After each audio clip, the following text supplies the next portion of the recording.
And then you guys switch back.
Good afternoon, baseball fans, and welcome to the Major Breaking Street. For today's game, featuring the San Diego State Aztecs and your Washington State Cougars. Washington State University West Conference. She asked me if I could get a hot dog. And enjoyable atmosphere. Please join us in making this event pleasant for our visitors and all spectators. Washington State University West. Thank you for your cooperation. Stop by the marketing table located next to the concession stand to pick up a complimentary Cougar baseball poster and today's game day roster. Say good luck during today's game by visiting the WSU. They have a variety of snacks, beverages, and Walmart food, including new pizza pretzel and their own stretch hot dogs. Also, local building shop as a member team leads your home and living projects. Come visit them on our also location on North Main Street. They have two distributors, the house, and they need some license plate. You have the food there, every time you visit. Visit a local pizza brand or pizza.com. They got good start today. With two products,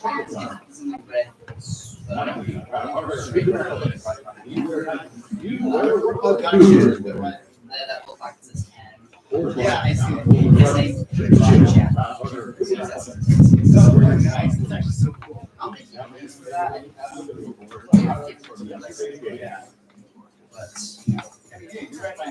Started at third base in all 22 games this year.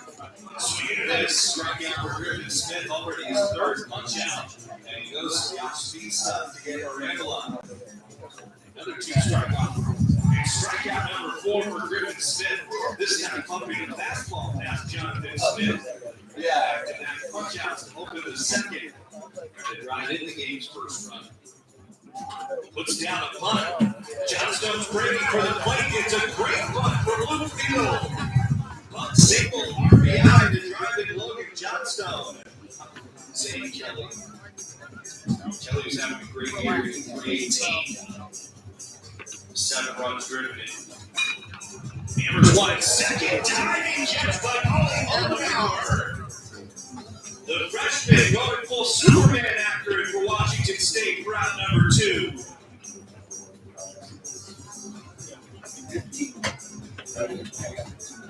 That's a 1-on-1 back at Openauer. Just cranked off the bat from Zane Kelly, but Openauer able to snatch it. What a play from Ollie Openauer for out number 2 at the top of the 4th. Swings and misses at the curveball for Griffin Smith. And a punch out, the 5th of the game for Smith takes the Cougars to the bottom of the 4th. 20-25 version that was play. The pitch runner is to take off, and Logan Johnstone creeps into right field. It's gone. Third home run of the season for Logan Johnstone. Unpacks on it to right and gives the Cougars a 3-0 lead in the 4th. Cresswell tries to work on one to left field. Jonathan Smith back with it, watching it to the track. It's moving Jake Jackson, the center fielder, over 2 to the out for out number 1. Tagging up to score, Gavin Roy. Ollie Openauer drives one down the left field line. It's Openauer into the corner. Max Hartman getting away with third for Washington State. Ollie Openauer driving in a pair with 2 outs. The freshman continues to deliver. His 16th and 17th runs driven in of the season. All hit the other way down the right field line. This is tailing with power for Gavin Roy. And Roy hits it out for the Cougars. First home run for Gavin Roy. Barrels it up the other way for Washington State over the right field fence. Second home run of the night for the Cougars. Lead it 8-0. This gets away from the screen. Another run comes to score for the Cougars. Max Hartman in for Washington State. Make it 11-0. Max Hartman still trying to extend his hitting streak to 15 games. He's been on Davis for plate appearances, got a fielder's choice. Still a hit. I know, right? Yeah. One back up the middle, diving, trying into center field. There's the 15-game hit streak for Max Hartman. And the Cougars add another 2 runs. 13-0 Washington State. 2 hits in the inning. Last one in there. This down the left field line off the bat of Josh Quezada. Racing to third, 50 Bates. Bates getting away by home. Relay to the plate from the Cougars, and they cut down 50 Bates. Washington State for the game. The Cougars relaying it in. In a 10-run run rule final at 7 for Washington State. The double for Josh Quezada. But the Cougars now Finley Bates at the plate and winning 13-3 in game 1 of the series.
Good afternoon, baseball fans, and welcome to today's matchup between the San Diego State Aztecs and your Washington State Cougars. 43 degrees with blue skies and a few clouds out here on the Palouse as the Washington State University Cougars are getting ready to take on SDSU in Game 2 of this home Mountain West Conference series. Cougars coming off a 13-3 Mercy Rule win last night where Griffin Smith went 7 innings, only allowing 3 runs. And the whole lineup for the Cougs was able to get on the board somehow with Gavin Roy having a 2-run home run and Logan Johnstone having a home run. So we're opening up Game 2 of this 3-game series. We'll play today, and then the Cougs will play again tomorrow to close it out. But at the moment, conference records for both these teams even up at 2 wins and 2 losses apiece for both of them. But the Cougars still a bit low in the Mountain West rankings, given that they don't have the best conference record. I'm Smith Sly, joined in booth today with Caleb Cooper. Caleb, what are we looking forward to coming into this matchup against the Washington State Cougars and the SDSU Aztecs? Yeah, so Washington State with 13 runs on 15 hits yesterday. Logan Johnstone getting 3 hits and a couple other Cougs chipping into the offensive explosion. Keep that up. And then Nick Smith having a great outing today. Getting some innings in would be great for the Cougs. And if they can get both of those in, they could seriously be in business and take this dub. Absolutely. Yeah, no, Nick Lewis has a 5.96 ERA coming into today's matchup Of course, Griffin Smith got now his ERA is dipped below 5.0. It's about a 4.98, I want to say, is his ERA after yesterday's matchup, only allowing 3 runs to come in.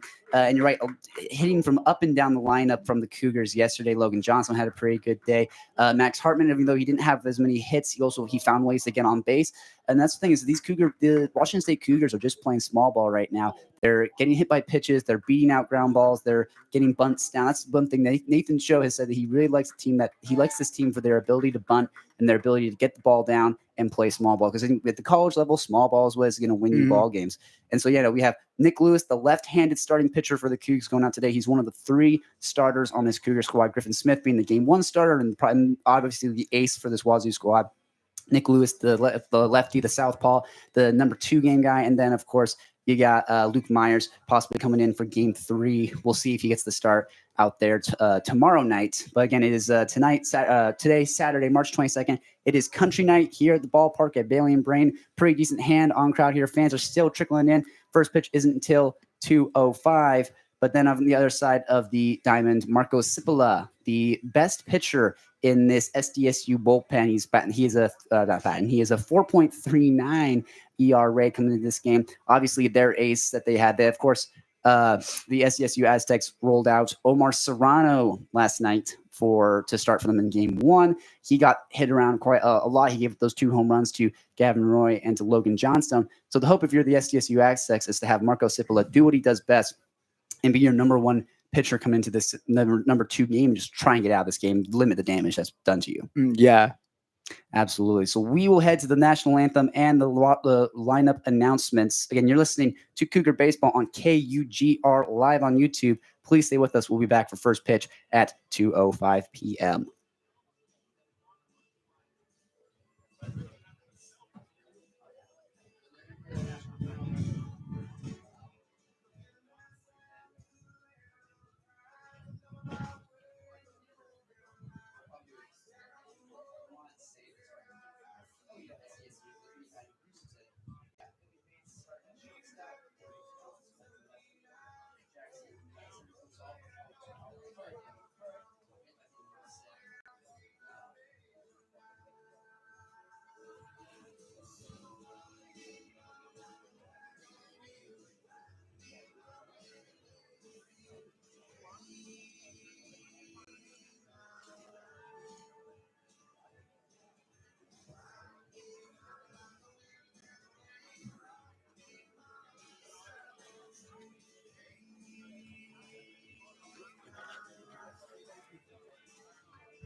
fans, many of you probably knew Pat Carriger or saw him around the ballpark as he rarely missed a game.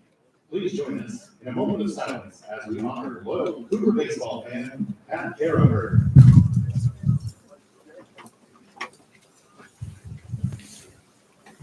Thank you. We now ask that you please stand and remove your caps for the playing of our national anthem.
The national anthem has been sung.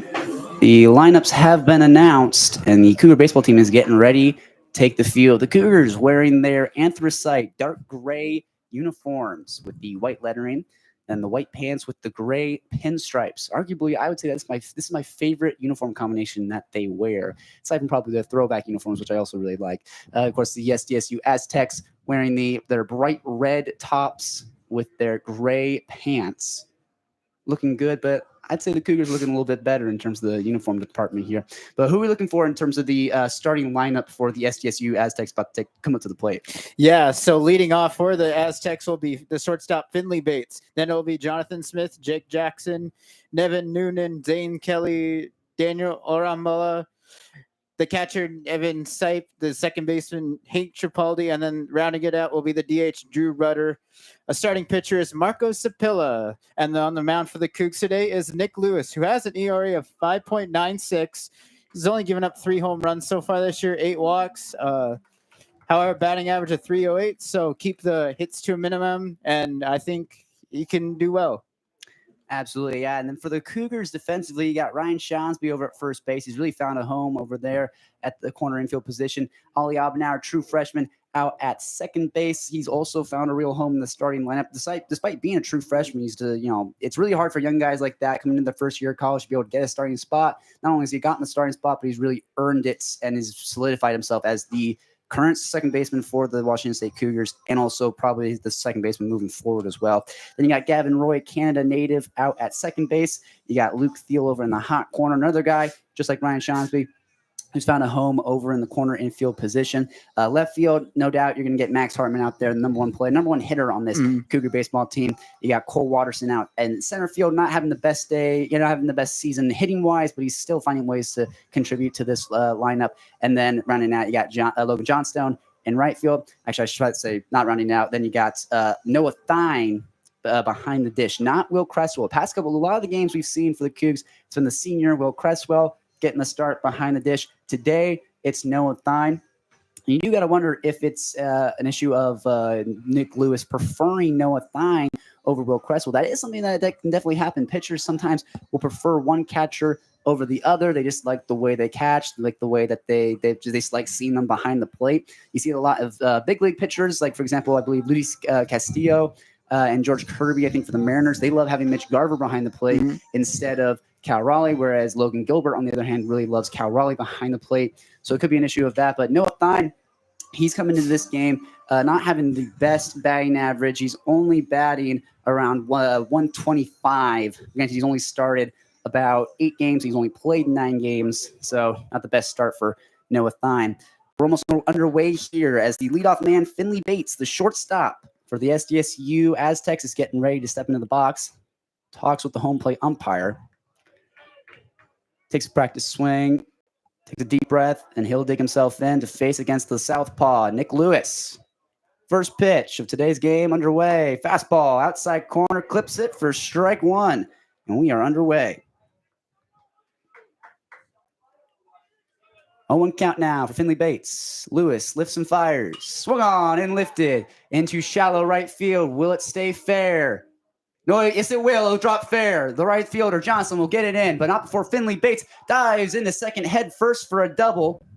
It's a little flare into shallow right field, and somehow Finley Bates turns it into a hustle double. Yeah, Bates certainly golfed that one into right field, into absolute no man's land. Fell in. The right fielder, Logan Johnstone. Johnstone tried to make a great play, but it was not good enough, and Bates gets into second base and gets a leadoff double to start this game for the Aztecs. Great start for the Aztecs. Leadoff double as it brings up Jonathan Smith, starting left fielder. Righty on lefty. Nick Lewis checks over to second, lifts and fires from the stretch, lay down a bunt, foul. Jonathan Smith couldn't get that one down.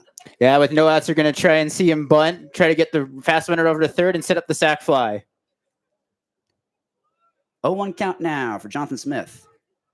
Nick Lewis going from the stretch now, the runner on second base to start off this ball game with no outs here in the top of the first. Lewis lifts and fires, squares the bunt. He'll get it down straight back to Lewis. He will turn and fire to first base. Plenty of time to get Smith, but he does his job and moves Finley Bates into third. It's good, some good strategical hitting there. Get that bunt down, just move the runner over. Yeah, did that job really well, getting the runner over to third. And the Aztecs can get a good start here in the first. So it's a 1-3 put out for Jonathan Smith, and it'll bring up the 3-hole hitter, Jake Jackson, starting center fielder for the SDSU Aztecs. The 0-0. Swung on and foul. Third base side, a little chopper over to Luke Thiel. So he'll start off 0-1 here. The Aztecs getting aggressive here early, swinging and playing aggressive baseball to start. 0-1 count now for Jackson. Here's a pitch from Lewis. A fastball high and outside. For ball 1. Should say that was more of a breaking ball. Came in about 79 miles per hour. Just kind of got away from him a little bit. 1 ball, 1 strike, 1 out. Here's the pitch. Swung on and fouled. First base side. 1-2 count now for Jake Jackson. Some good alliteration there. Jake Jackson. Hell of a name. Starting center fielder for the SDSU Aztecs. He's looking at a 1-2 count now. Nick Lewis lifts and fires. Swung on and grounded. Foul over to Luke Thiel. That was a close one. Kind of tiptoeing the line. Luke Thiel had to play it and wasn't sure if it was going to be foul. Ends up going foul. He makes the count stay at 1 ball, 2 strikes with 1 out here in the top of the first. Still 0-0 with a runner on third base for SDSU. Leadoff man Finley Bates at first base. Here's the 1-2 Jackson. Swung on, fouled, straight back. Count remains at 1 ball, 2 strikes. You got a runner on third base with 1 out in the top of the first. Jackson just trying to cash in here. Can't afford to strand that runner. Here's pitch. Swung on, fouled, straight back into the padding behind home plate. Count stays at 1-2.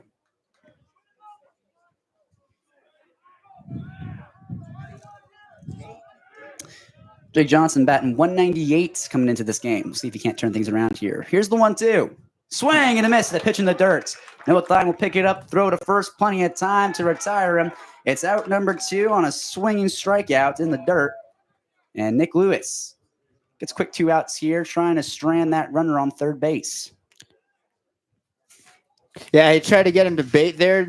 Lewis knows that the Aztecs have come out swinging, so he tried to catch him off guard there with a breaking ball, and he bit. Good job by Lewis to get the strikeout. Brings up the 4-hole. Nevin Noonan, starting first baseman. Lewis from the stretch. He'll fire the first pitch. Breaking ball in there for strike 1, coming in at 76 miles an hour. Looks like a curve. Makes it an 0-1 count for Noonan.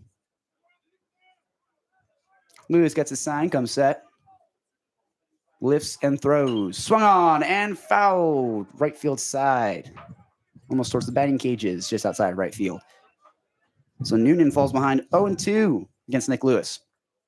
With 2 outs in the top of the first and a runner on third base. He needs to cash in here for the Aztecs. That's what they struggled with all game yesterday. Here's the 0-2.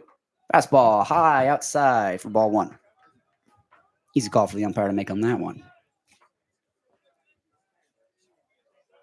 Nick Lewis gets a sign. The lefty comes set, lifts and throws. Fastball low outside for ball 2. Evens up the count. 2 balls, 2 strikes, 2 outs. Trying to find another 2 out there. Can't see anything out on the board. A lot of 1s. 2-2 count now for Noonan. Nick Lewis fires. Swing and a miss. Got him swinging. Nick Lewis gets out of a runner on third base jam.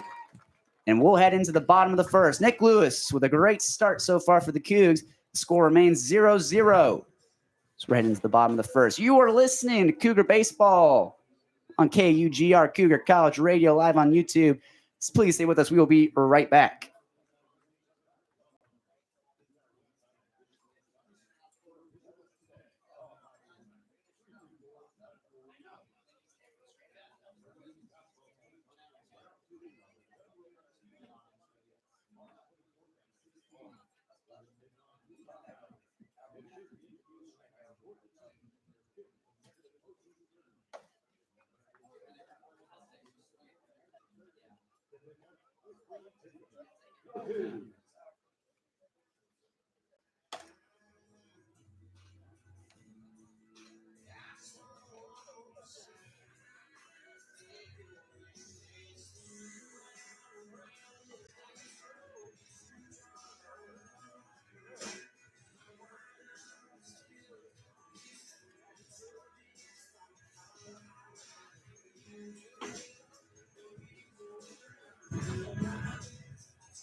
So Nick Lewis picks up a pair of strikeouts to get out of that jam in the top of the first after a leadoff double found his way onto third base.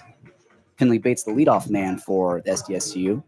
But Nick Lewis, showing off his talent up on the mound, was able to pick up back-to-back strikeouts. And now the Cougs heading to the bottom of the first with an opportunity to start off this game right. It's going to be the leadoff man, Max Hartman, number one hitter on this Cougar squad, batting .398, facing off against Marco Cipolla, starting right-hander. The first pitch to Max Hartman. Fastball, lower outside half, gets it for strike one at 90 miles an hour. Very good velocity there from Cipolla. Hartman readies for the 0-1. Cipolla comes from the windup. Lifts and throws. Fastball, high outside for ball two. That one also, ball one, pardon me. That one also coming in at 90 miles an hour. So even count here. 1 ball, 1 strike for Max Hartman. Cipolla winds and fires. Check swing. Did he go? The home plate umpire says he does. It is strike two for Max Hartman. Does not agree with that call. Pounds his chest as he prepares to step into the box. The 2-strike approach for the Cougs, trying to stay aggressive. Cipolla winds and fires the 1-2. Swing and a miss at that top shelf fastball, 93 miles per hour. And Max Hartman starts off this ball game for the Cougs with a swinging strikeout. You see Max Hartman there walking back to the dugout, stopped Ollie Abendauer to talk to him, most likely telling him what the repertoire for Cipolla is. As the second hole hitter, Ollie Abendauer, true freshman, digs himself in. The 0-0. Cipolla fires. Fastball inside, gets it for strike one. Well, having a pretty solid season for the Cougs. Absolutely. Defensively and at the plate, Abendauer has been an absolute breakout talent. Facing an 0-1 count now. Cipolla got ahead. Here's the 0-1. Swing and a miss at outside fastball, 91 miles per hour. So far, Cipolla has just been relying on that fastball, just blowing it past the Cougars. And Ollie Abendauer finds himself behind 0-2. Really got him to chase on the outside fastball. He'll probably go outside again and try to get him to bait again. Ollie Abendauer, 2-strike approach. Here's the 0-2 from Cipolla. Low and in the dirt for ball one. Good discipline from Abendauer not to chase after that one. Yeah, I was going to throw a slider there again to get him on that 0-2 pitch. You see pitchers do that a lot on an 0-2 count because there's no risk in throwing a pitch outside the zone. They can just get him to get a strikeout, if not a ball. 1-2 count, and they'll still be ahead. Here's the 1-2.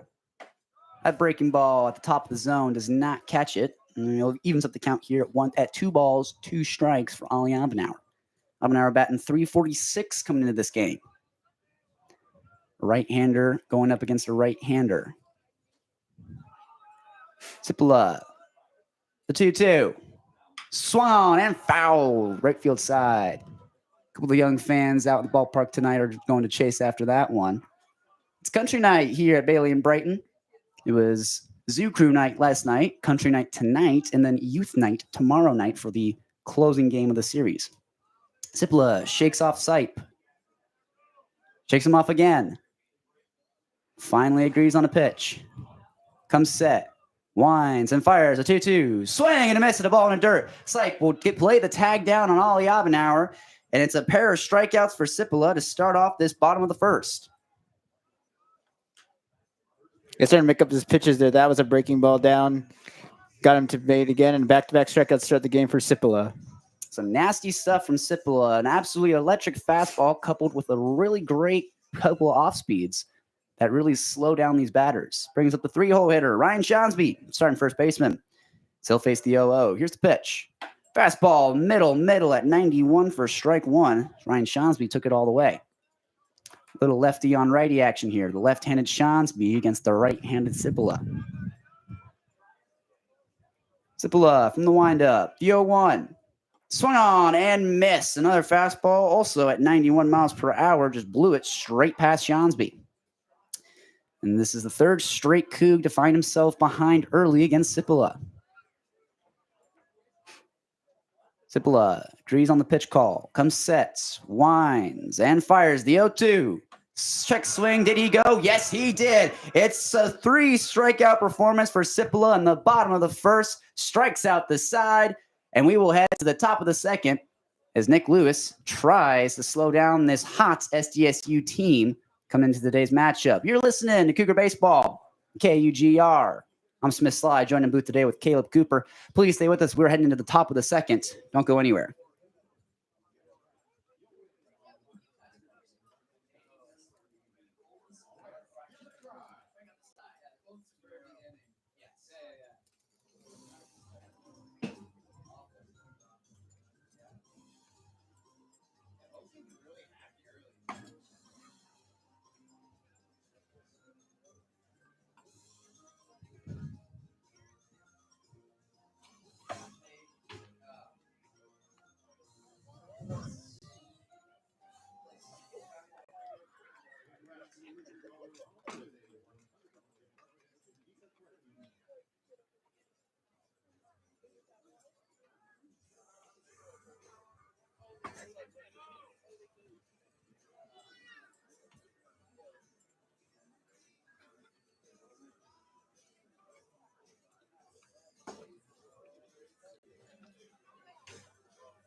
Score is still 0-0. Cougar 0, Aztecs 0. So we're heading into the top of the second. Nick Lewis still out there for the Cougs.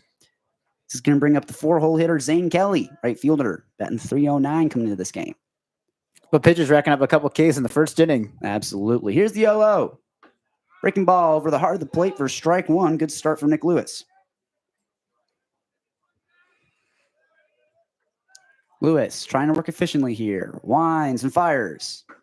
Fastball outside corner, won't get the call. It's ball one. Nick Lewis takes a breath. Prepares for the 1-1 here to Zane Kelly. Here it is. Fastball, center cut, 86 miles an hour for strike two.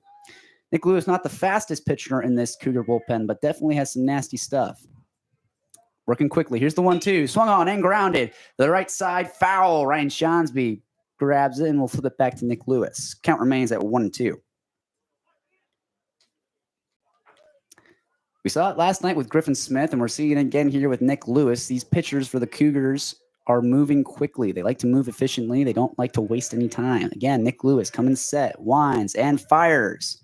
Breaking ball, grounded over to Ryan Shonsby. This one's fair. He'll play it himself, get the out, and it's a quick first out for the Cougars here in the top of the second.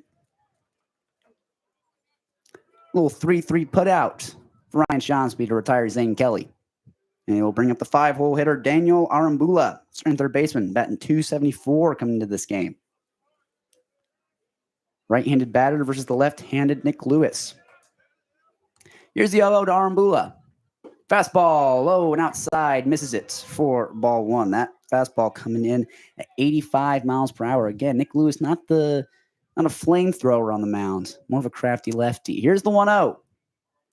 Fastball, center cut for strike one. That one coming in at 86 miles an hour.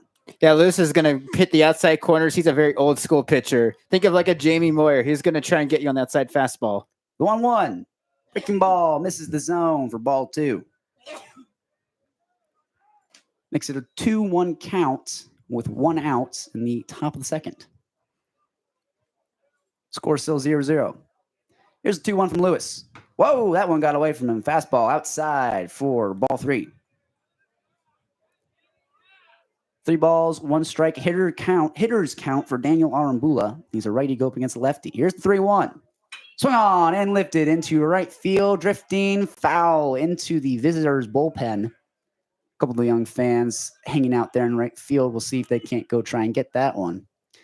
And it fills up the count. 3 balls, 2 strikes for Arambula. Nobody on base, 1 out in the top of the second. Lewis fires, swung on and grounded over to Ali Abenauer. Fields it cleanly, throws the first base. Easy play for Ali Abenauer, and it's a 4-3 putout to get out number 2 of the inning.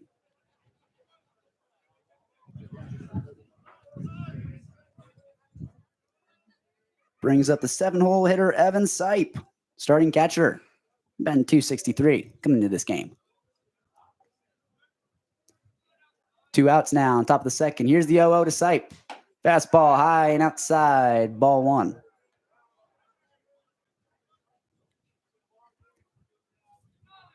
One ball, no strikes. 2 outs. Top of the second. Lewis fires. Inside. Almost hit the knee of Sipe. This is for ball 1. Ball 2, pardon me. 2 balls, no strikes for Sipe. Lewis working quickly now. Winds and fires the 2-0. Fastball outside corner for strike 1. Little two-seamer action. Kind of started over the heart of the plate and drifted outside to just paint the corner. Sipe never offered at it. Hitters count. 2 balls, 1 strike. Here it is from Lewis. Swung on and grounded over to Gavin Roy. Has to charge it a little bit. Plays it off his chest. Throw to first. Plenty of time. Out number 3.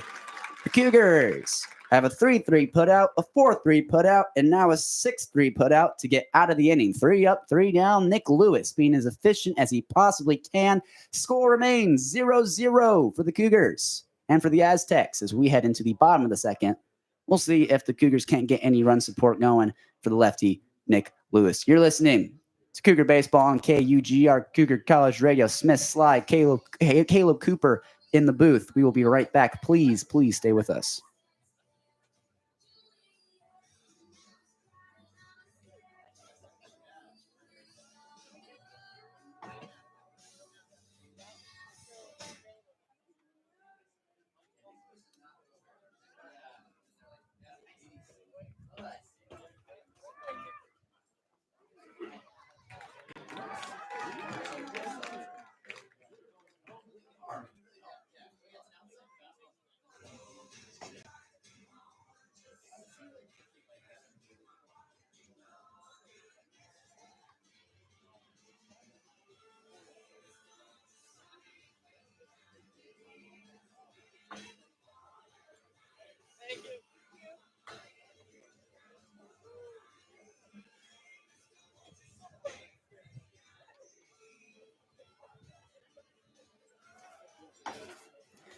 So in classic lefty fashion, Nick Lewis uses his infield to get out of that inning quickly. A 3-3 put out, then a 4-3 put out, and then a 6-3 put out.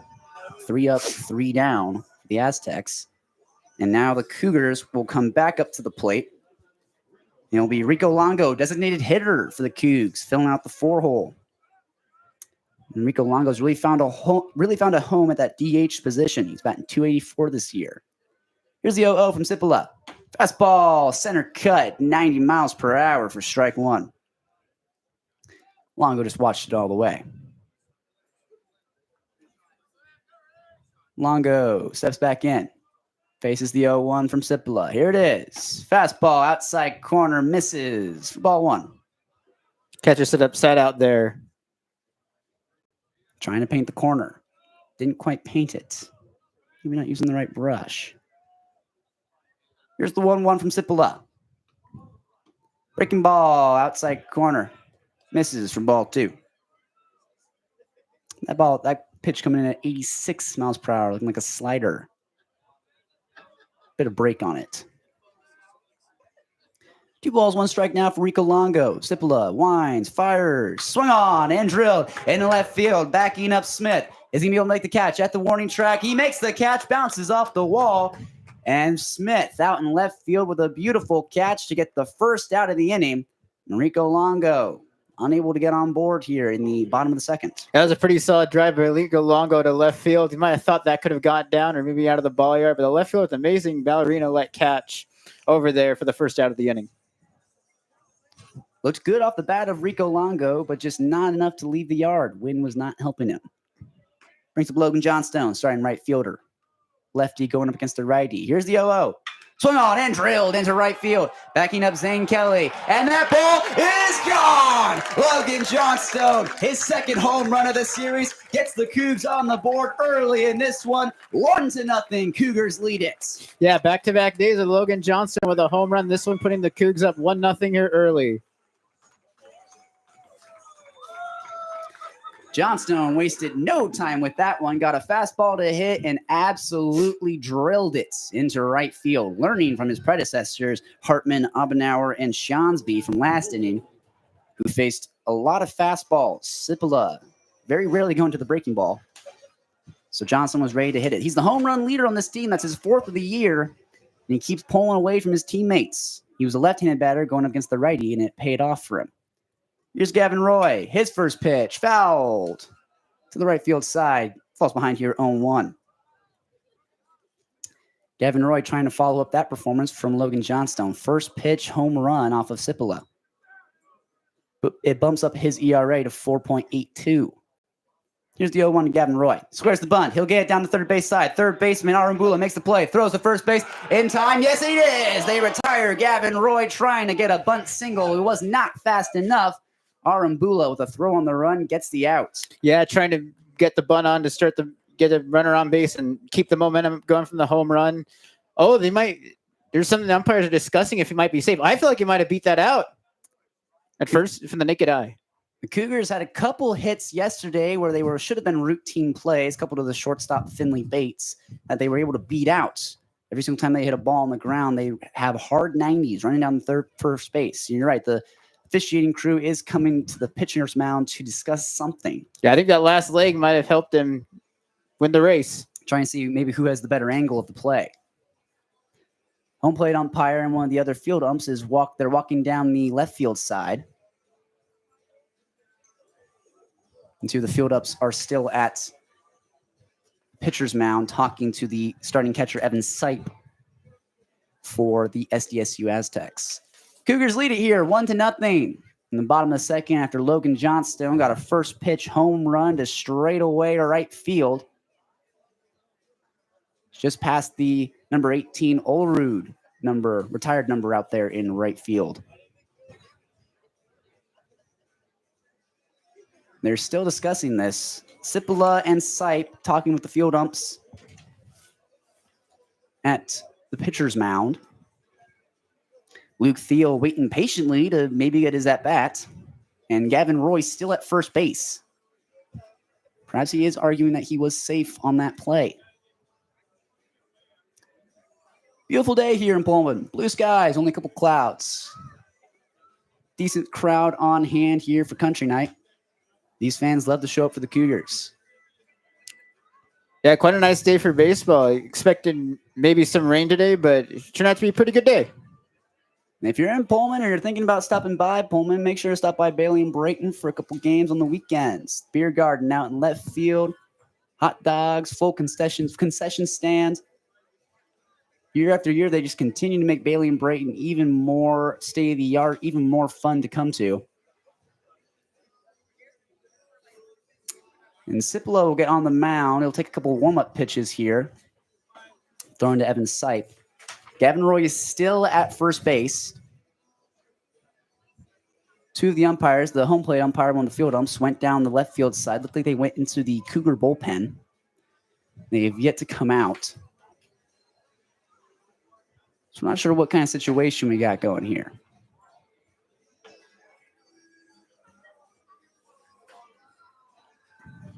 The wind today blowing from home plate out to right field.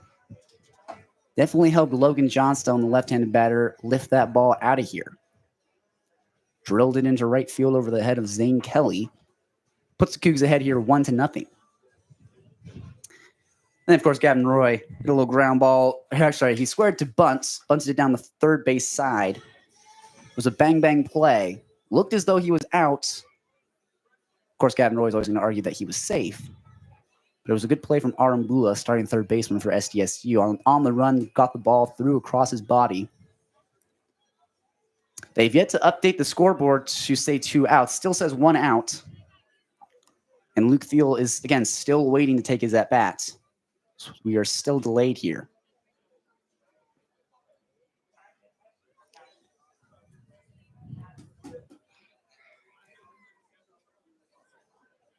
After Luke Thiel, it'll be Noah Thine, starting catcher, and then Cole Watterson in the 9-hole.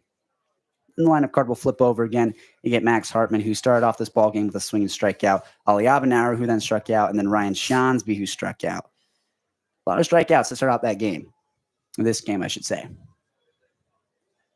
Yeah, that home run by Johnstone was huge. Getting the Cougs off to an early start here in a game where runs might be at a premium. Absolutely. Left-handed batter going up against the right-handed batter. And then, like we said, like plus the wind also blown out to right field. Really, it set him up for success when Yeah, you get down yeah. to it. Yeah. Yeah, the wind's really blowing out today. There could definitely be a few balls in the gap, maybe even out of the ballpark. Exactly. That's the big difference. You know, like what you said, like a ball that should be hitting to the gap would normally get down, just has that little bit of wind, just kind of carries it up and out of here. Yeah, I mean that hit by Longo could have also gone down as well.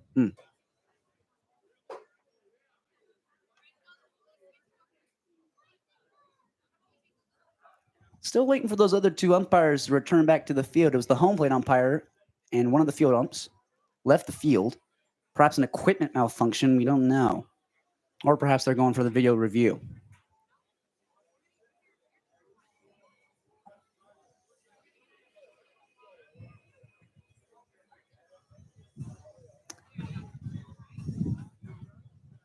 You had a pretty solid turnout today. A lot of great fans out here for the Cougs. Of course, we've got Brandon Chapman, the head of KUGR, Cougar College Radio, sitting right behind home plate. We got a good view of him down there, wearing his red Washington State University hoodie and his gray anthracite Wazoo baseball cap. That's for the Wazoo Cougars. For these gray jerseys, they got the gray hats with the red W on the front of them. Looking pretty good. I do have to admit, I do like this jersey combination. The anthracite jerseys with the white and gray pinstripes. Mm-hmm. Yeah, the Cougs always have the best uniforms. Absolutely. I also love their retro ones, the throwback ones, the kind of pinstripes that they got with the old school Wazoo logo over the heart. Oh yeah.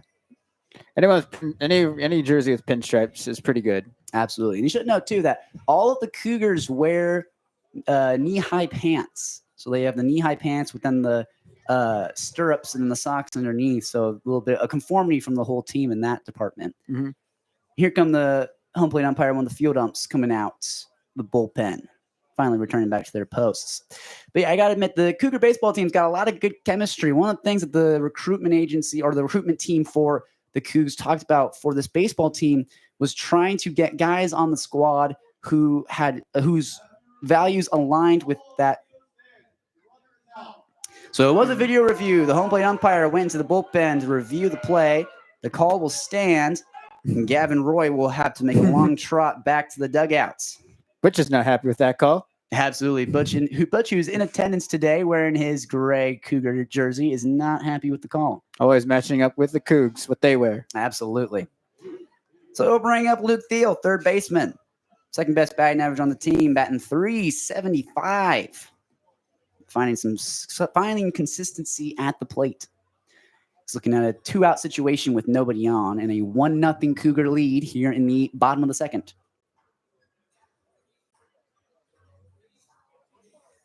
So a little bit of delay here. Home plate umpire talking to the SDSU dugout. Still talking to him. And finally makes his way back to home plate. So Luke Thiel, he's going to step into the box now. Right-handed batter, right-handed pitcher. Cibola gets a quick sign from the windup. Delivers the 0-0. Breaking ball, top of the zone. Ball 1. That pitch coming in at 80 miles an hour on the dot. 1-0 count for Luke Thiel. Trying to get some 2-out production. Here's the 1-0. Swung on, fouls straight back for strike 1.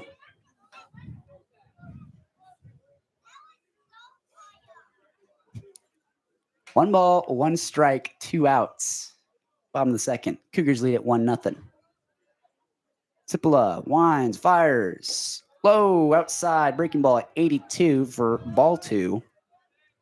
Luke Thiel gets ahead here. 2 balls, 1 strike, 2 outs.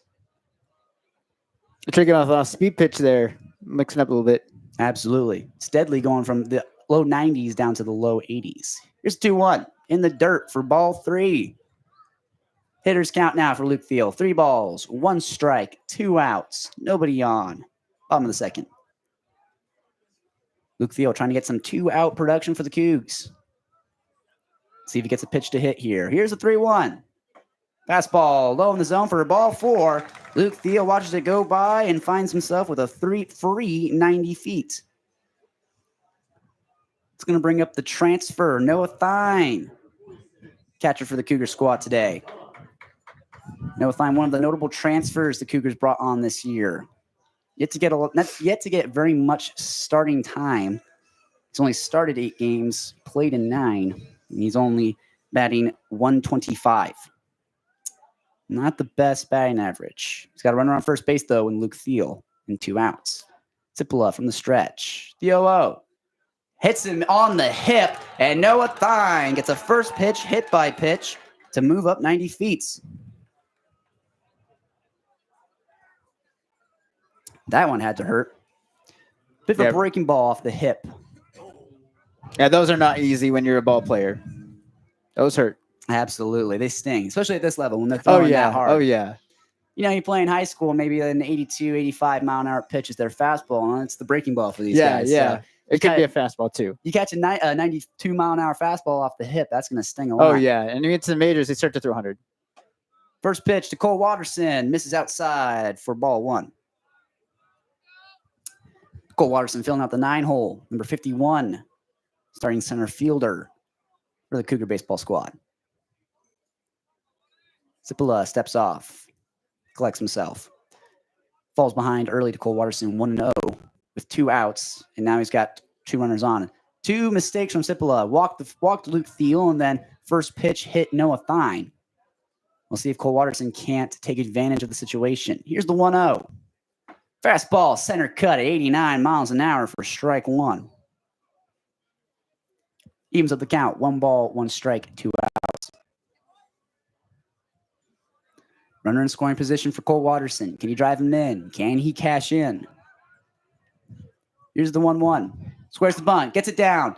He's going to drive right in front of the catcher's sight, who throws to first base in time to get him and end the inning. So the Cougars find themselves with 2 runners on with 2 outs, but will strand them both as Cole Watterson gets a 2-3 put out off the bunt to close out the inning. Not before Logan Johnstone got a first pitch home run to make it 1-0. Cougs lead it as we head into the top of the 3rd. Cougs lead it 1-0. Listen to Cougar Baseball on KUGR live on YouTube. Please stay with us. We will be right back.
Top half of the 3rd here for the Aztecs here. Washington State against San Diego State.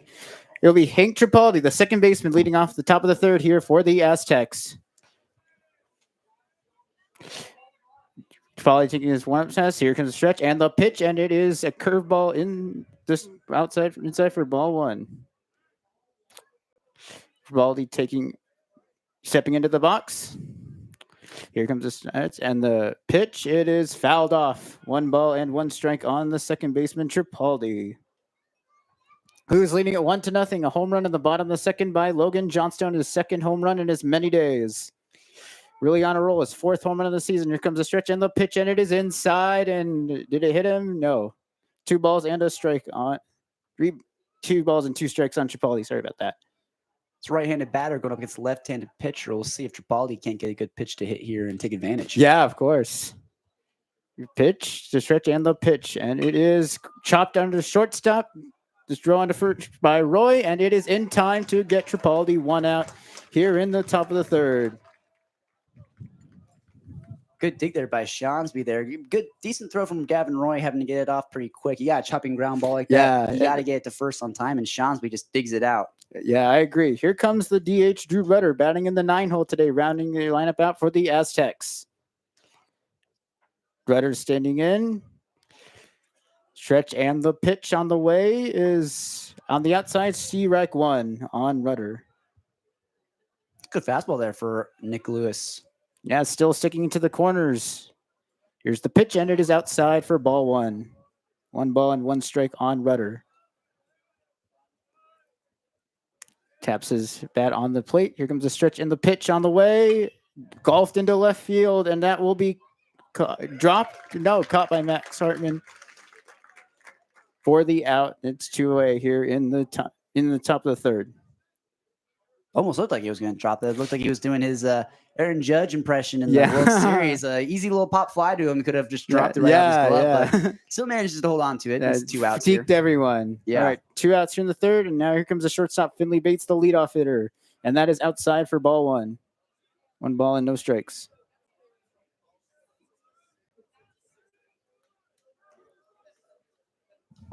Here's the pitch.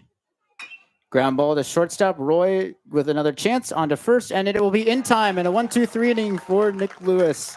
He's really recovered since a leadoff double in the 1st. He's retired the last 8 batters, and it will be the Cougs here in the bottom of the 3rd. They lead it 1-0. You are listening to KUGR, the Cougar Student Radio Network.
All right, so bottom of the 3rd here in Pullman. Max Hartman will lead it off for the Cougs. 0 for 1 with a K in the 1st. Taking a few warm-up swings before he starts. Sapilla taking a few warm-ups. He'll get in, and here's the stretch and the pitch on the way to Hartman, and it is inside for ball 1. 1 ball and no strikes on the Cougar left fielder. Actually clipped him on the hand. Oh, he got him. 2nd hit batsman so far for Sapilla. Yeah, Max Hartman was scoring around a bunt there, kind of doing, living up to the Cougar plan. They often like to bunt early on in these games, and so there again, he was trying to bunt, kind of clipped him on almost like I think the leg, maybe the hand, and spray 90 feet. He'll take it. Yeah, this Cougar squad is about as small ball as you can get. Only one other, Logan Johnstone's the only Cougar right now with 1 home run. As Sapilla tries to check on Hartman at first, he dives back in safely. Yeah, the Cougs not the most not a power hitting team like you mentioned. Johnstone's the only one who's really been hitting home runs this year. It's a lot of small ball, getting bunt space hits, and we'll take it. Yeah, you got to get those runners on before you get the big boppers to the plate. Brings up Ali Abor, who takes a pitch outside for ball 1. 1 ball and no strikes on Abnor. He's 0 for 1 with a K in the 1st. Steps out of it, gets back in. Spilla gets a sign, gets ready, and he tries to get a little trick move there. A little sneaky move there by Sapilla, but Hartman guys back into first safely after the pickoff attempt. Yeah, Luke Thiel yesterday got picked off by Serrano, the starting pitcher for the SDSU, so they're trying to catch Hartman out there sleeping. Yeah. Comes back, and the ball is lined. Oh, 3rd base, and that's going to be a double play, I think. Yes, it is. Wow, nice play by the 3rd baseman there, Arumbola, the 3rd baseman for the Aztecs. getting the double play. That's one of those ones where if you're in the Cougar dugout right now, you see that play happen, you're saying Merry Christmas, because that's just a ball that I don't think Arambula was ready to play. Yeah. He was just lying straight at his face. A little had to save himself, get the glove in the way, line out for Ali Abenauer, and then Max Hartman is just stranded. I'll tell you, I've been in that situation before. Yeah. It's awful. So. Yeah, when you're a third baseman, they don't call the hot corner for nothing. That's what I'll Exactly. say. Yeah, that'll bring up Ryan Schonsby, the first baseman who takes a pitch outside for ball one. And if Kincaid in the first, 0 for 1.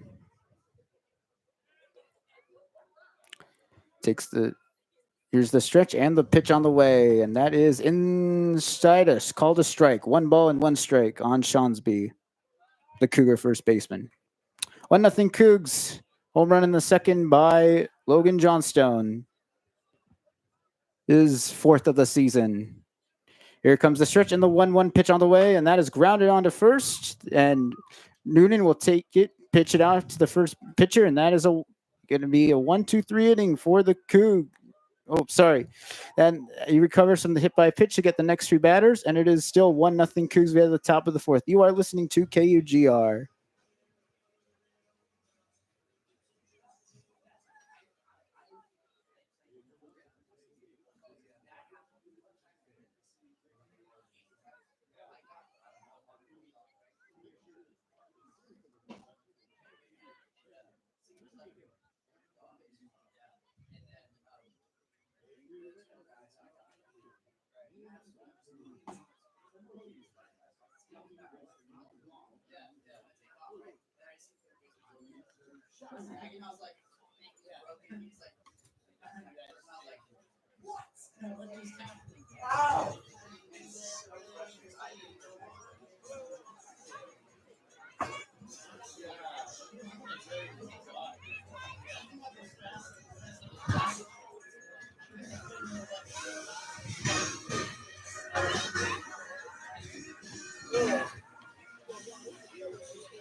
Top half of the 4th inning here in Pullman, Bailey Brayton Field. A nice day out for baseball.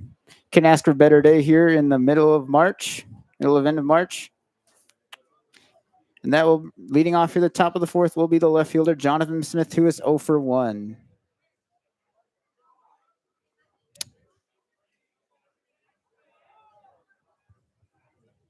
Grounded out in the first inning. Here comes the pitch by Lewis, and he will fire it in there for strike 1. breaking ball from Lewis coming in about 78 miles per hour. Just kind of dropped it over the heart of the plate. Yeah, his second time through the order might switch it up a little bit. Outside corner for ball 1. 1 ball, 1 strike. Now that could go either way, but the umpire rules it a ball. Comes a stretch. 1-1 pitch on the way. Fouled off. 1 ball and 2 strikes on Smith. Steps out of the box. Tugs his helmet a little bit. Steps back in. Lewis fires back, and the pitch is down low for ball 2. Breaking ball there. 2 balls and 2 strikes on Smith.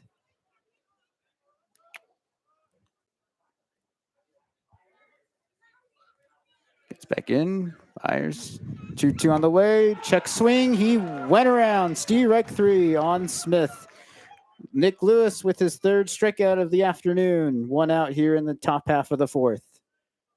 That's just unfortunate for Jonathan Smith there. He gets himself in a 2-2 count. And with 2 strikes, can't be watching a ball go past like that or try and check your swing or anything like that. You got to put a barrel on it at least. Yeah. Now I'll bring up Jake Jackson, the center fielder. Ball, no strikes. Stretch back, and the pitch on the way. Ground ball to third base. Thiel with a nice hot grab. Thrown at first in time for the out. Nice job by Luke Thiel, the third baseman. Very athletic play there. A couple third basemen putting on a show here this afternoon for both teams. Absolutely. Luke Thiel has yet to get a ball over to him there at third today so far. And then that was just a little chopper. It looked like it was going to get over his head. Those are one of the ones where if you're playing the corner infield, you see that kind of high chopper, your heart drops if it gets past you. But Luke Thiel just makes an athletic play, jumps up, and makes the throw. Yeah, you always got to be ready as a third baseman. Here comes Nevin Noonan, who takes side for ball one. Yeah, both third basemen putting on a clinic so far. Good to see. Stretch and the pitch on the way, and that's golfed out into right field. Sending Johnstone back down the sun. He makes the catch. Well, another 1-2-3 inning for Nick Lewis. He's really settling in. Still 1-0 here as we head to the bottom half of the fourth inning. You are listening to KUGR.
All right, bottom half of the fourth inning here for the Cougs, who lead it 1-0 on a home run in the second inning by Logan Johnstone, who is due up second here in this inning. He is on deck.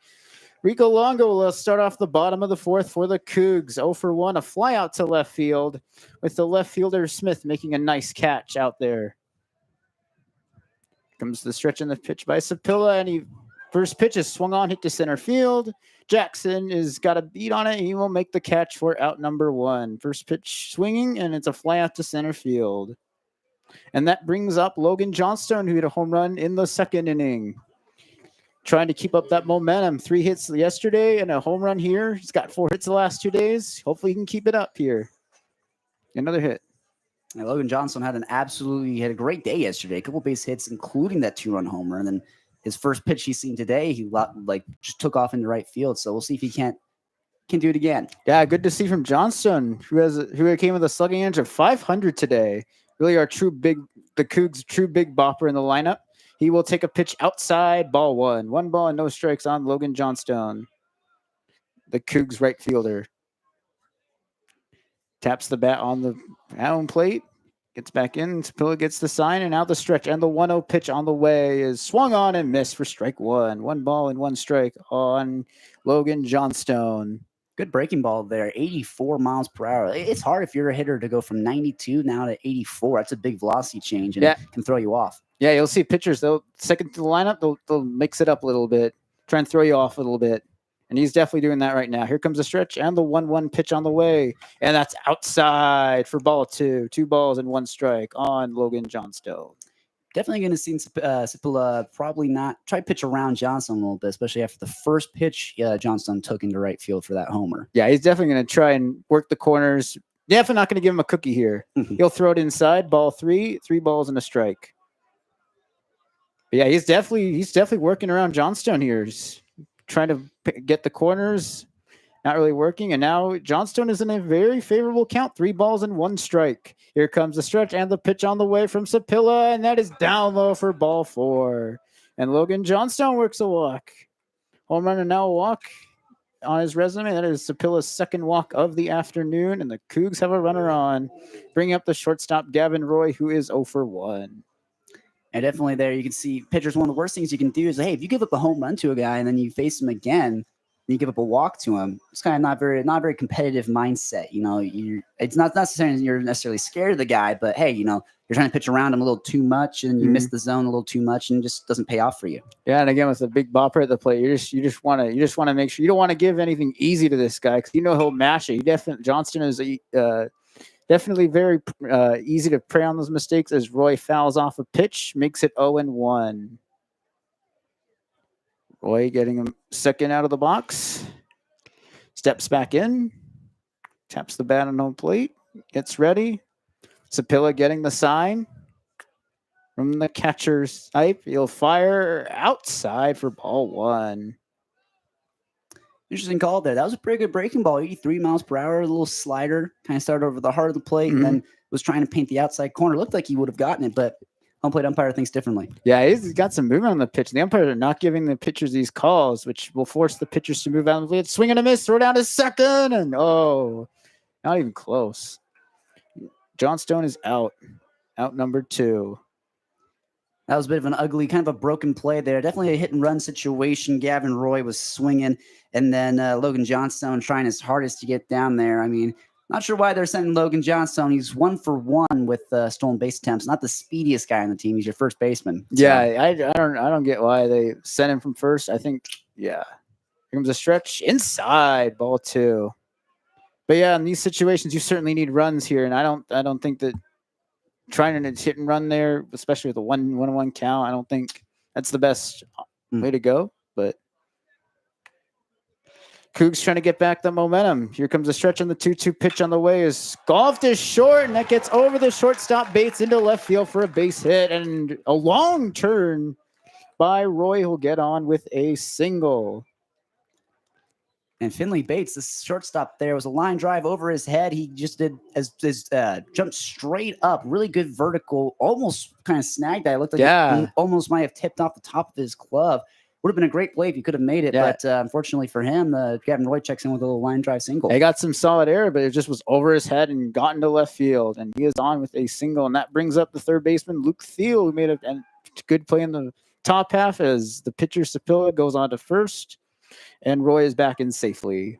And Luke Thiel having a real great year so far. He's batting .375 coming into this game. See if he can't keep it going. Some pretty solid hitters on this lineup.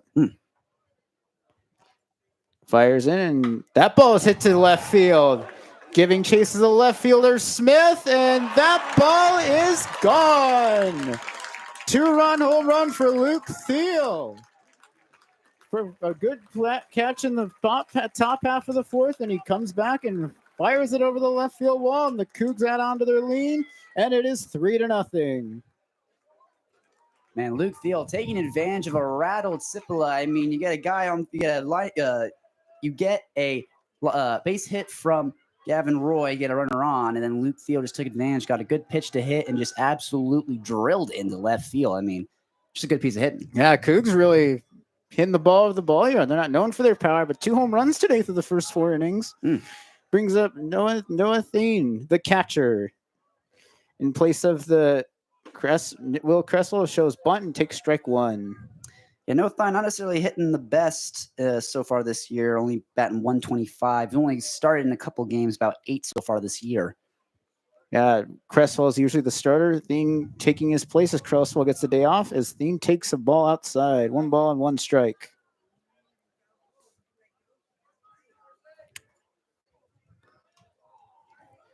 Sapilla steps back in, takes the sign from the catcher's sight, fires back, and the pitch on the way is swung on and missed for strike 2. 1 ball and 2 strikes on the Coug catcher. If you're Noah Thien right now, every single game you get to play, you just got to be working to try and win that starting spot, trying to put up the best performance you possibly can. And it starts with these at-bats. We'll see if Noah Thien doesn't do something here.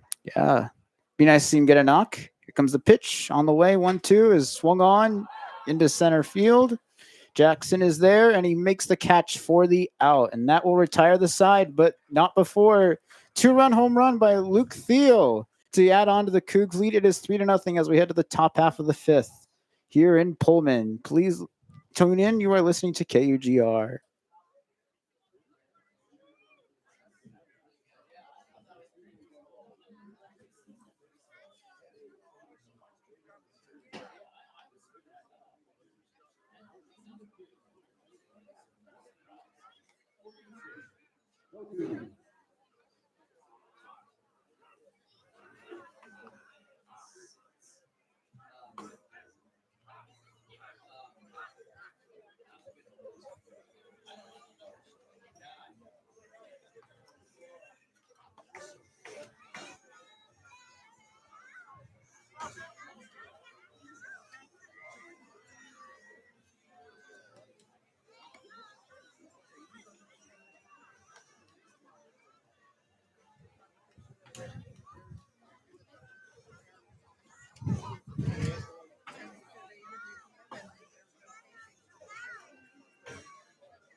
3 runs for the Washington State University Cougars. No runs for the SDSU Aztecs. Luke Thiel, last inning, took off to left field, sent a ball over the W on the left field wall of the Washington State logo right by the scoreboard.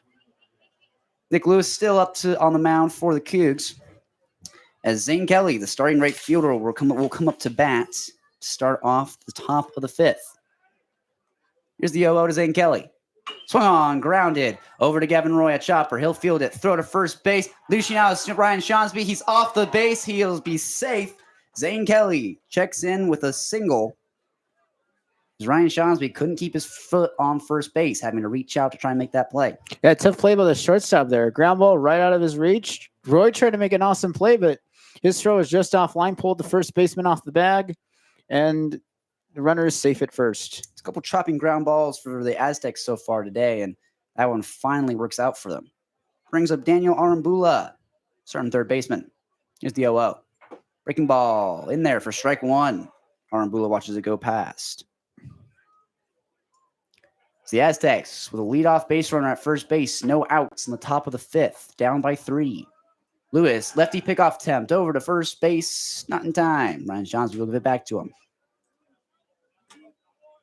Counts remains at no balls, 1 strike, no outs. Runner on first base. Cougars lead at 3-0. Top of the 5th. Here's the 0-1. Fastball outside for ball 2. Ball 1, I should say. 1 ball, 1 strike for Arambula. Arambula batting .274 so far this year. Pickoff attempt over again by Nick Lewis. Also not in time. Trying to catch Zane Kelly sleeping out there. Count remains even. 1 ball, 1 strike for Arambula.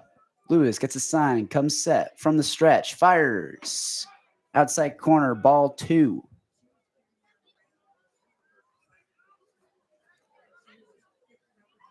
Nick Lewis trying to get out of a bit of a jam here. No outs, runner on first. Here's the 2-1.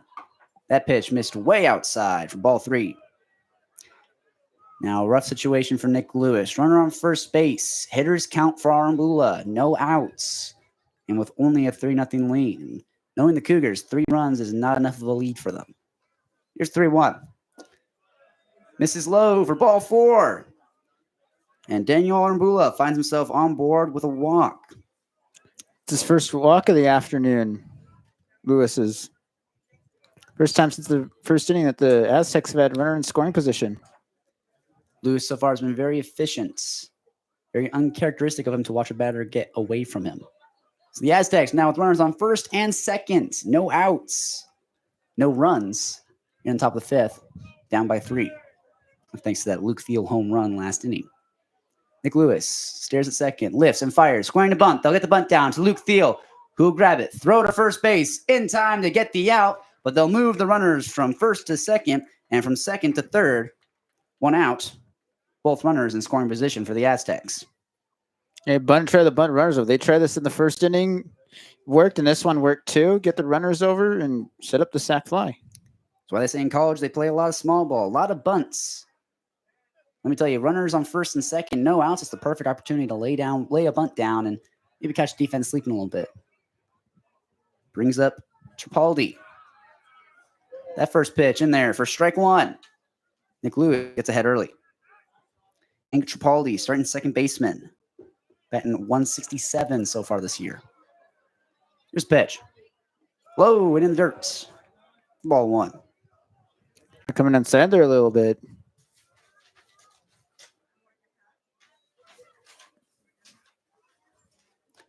One ball, 1 strike, 1 out.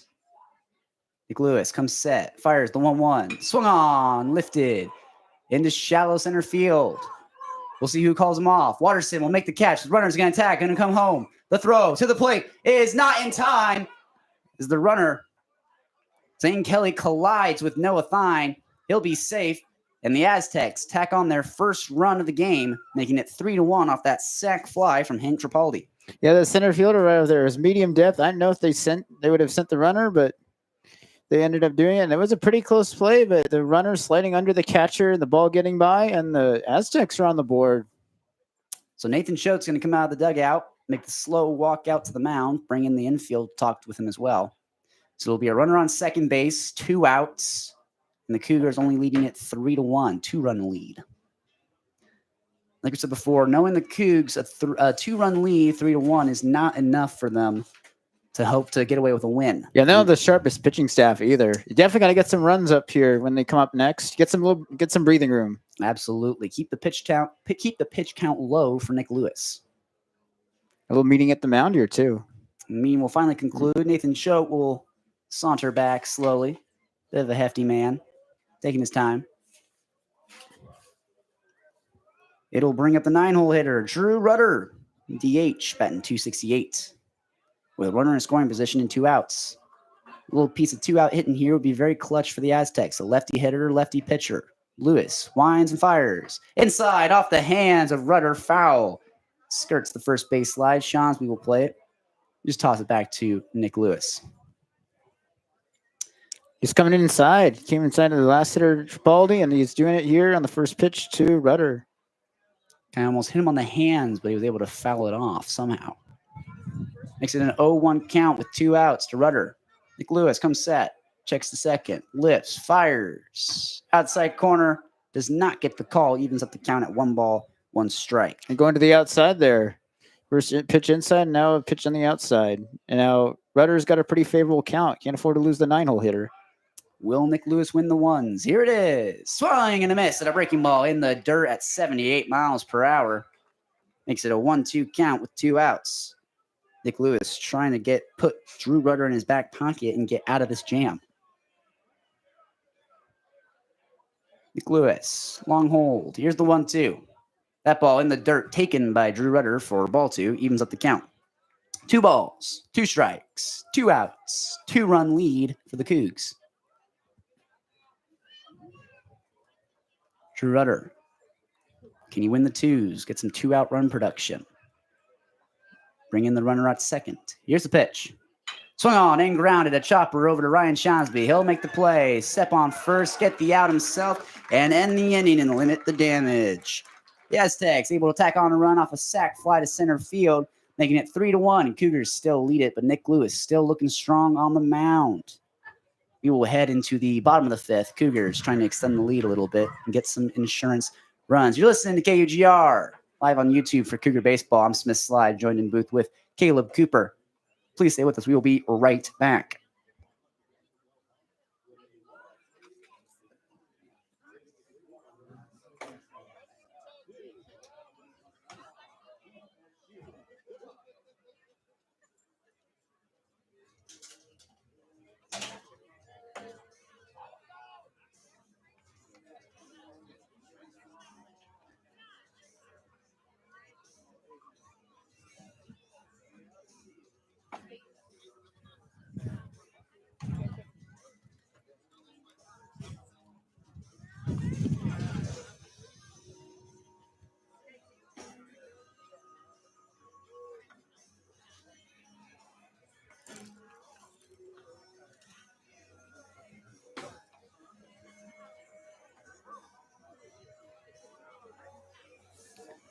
Marco Cipolla still on the mound for the Aztecs. His ERA has moved up to 5.25 after giving up that 2-run shot from Luke Thiel and that solo shot from Logan Johnstone. All the runs so far for the Cougs coming off home runs. They lead it 3-1 in the bottom of the 5th. And Cole Watterson, starting center fielder for the Cougs, coming up to the plate, rounding out the 9-hole. He's swinging the Rawlings Icon. It's a good-looking bat. Right-hander on right-hander. Here's the 0-0. Fastball well high. Nice to see the bats that some of the players have. Absolutely. Cole Watterson gets ahead here. 1 ball, no strikes. That fastball missed well high out of the zone. Here's the 1-0 from Cipolla. Pricking ball just misses outside for ball 2. You can tell Cipolla did not like that call. The umpires are not giving the pitchers these close calls at all. Going to force the pitcher to come back inside, maybe throw down the middle of the plate if the Cougs can take advantage. 2-0 count now for Watterson. Here's the pitch. Another fastball high, 89 miles per hour. Makes it a 3-ball, no strike count for Cole Watterson. Now, considering the fact that Waterson's batting 259, I would not say he has the green light here. Most likely going to hold. Let's see if Cipolla walks him. Here's the 3-0 offering. Fastball, center cut, 89 for strike one, taken all the way. Yeah, if you're the cleanup hitter, you might have the green light here, but seeing this is the 9-hole hitter, you're almost always gonna have him hold and get the green light. 3-1 pitch, high and tight for ball 4, and Cole Watterson gets a leadoff walk for the Cougs to get them some early base runners here in the bottom of the 5th. A nice patient at bat there by Watterson, the 9-hole hitter. It's a big advantage to have your last hit of the lineup set up the top of the lineup to give them a chance to knock in those runs home. Absolutely. Brings up Max Hartman, top of the order. Star hitter for the Cougars so far this year, batting .393. And with a runner on first base and no outs, we'll see if he can get some production here in the 5th inning. Cougars need to extend the lead. Cipolla checks over to first base. Pickoff attempt over, trying to catch Watterson, not in time. Hartman digs himself back in, waiting for his 0-0 pitch. Cipolla gets the sign. Checks to first. Comes set. From the stretch. Lifts and fires. Scoring by Max Hartman. A late bunt. Fielded by Cipolla. Over to first base. In time to get Hartman. But it'll move Cole Watterson into second base, putting him in scoring position as it brings up Ali Abinauer to the plates. That pitcher getting the free out at first. He could have gone to second if he wanted to. Maybe made a close play at second, but he elects to get the free out at first, and the runner, Watterson, moves over to second. So it'll be Ali Abinauer, right-handed batter, going up against the right-handed Marco Cipolla, with Cole Watterson at second base and only one out, an opportunity to knock him in. Abinauer leading the team for win doubles. Faces the 0-0. Here it is. Breaking ball, high, misses for strike for ball 1. That's 79 miles per hour.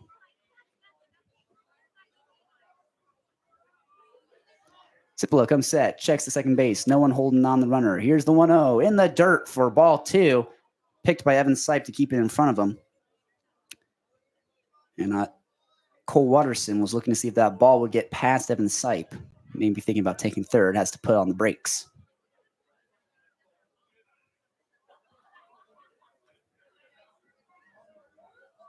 Cipolla checks a second, comes set. Spaghetti move over to second base. Will not throw it. We'll hold on to it instead. The pitchers come up with sneakier and sneakier moves each time. Absolutely. Ali Abinauer just steps back in, waiting for his 2-0 pitch. Cipolla delivers. Low outside for ball 3. And is the second batter now that Cipolla has gotten behind on 3-0 so far this inning. Yeah, I think he'll be taking the pitch here. Ali Abinauer, he's batting .346 coming into this game. See if maybe he does have the green light or the red light. Here's the 3-0. He did not have the green light. Watches the fastball go by for strike 1. Puts himself into a hitter's count, though. 3 balls, 1 strike, runner on second, 1 out, and a 3-1 Cougar lead here in the bottom of the 5th. Cipolla checks a second. Lifts, fires a 3-1. Swung on, and it's a line drive. It'll split the shortstop and third base, and Cole Watterson will get the stop sign at third. He'll hold. And Ali Abinauer picks up a very much needed single for the Cougs to set up the first and third situation for the Cougs with 1 out. The Cougs are trying to get his Cipolla a little bit. We're still walking in a single in left field. Absolutely. It'll bring up the 3-hole hitter, Ryan Shonsby, starting first baseman, batting .293. Left-handed batter facing the right-handed pitcher. Yeah, the 3-hole hitter is exactly the guy you want with a runner in scoring position. The head coach for the SDSU Aztecs going to make the walk out to the pitcher's mound. So will Evan Sipe. See what they talk about here. They're considering keeping Cipolla in the game. They might go to their bullpen. Ryan Shonsby struck out in the first inning, grounded out to first base in the third. Trying to turn things around here, 0 for 2.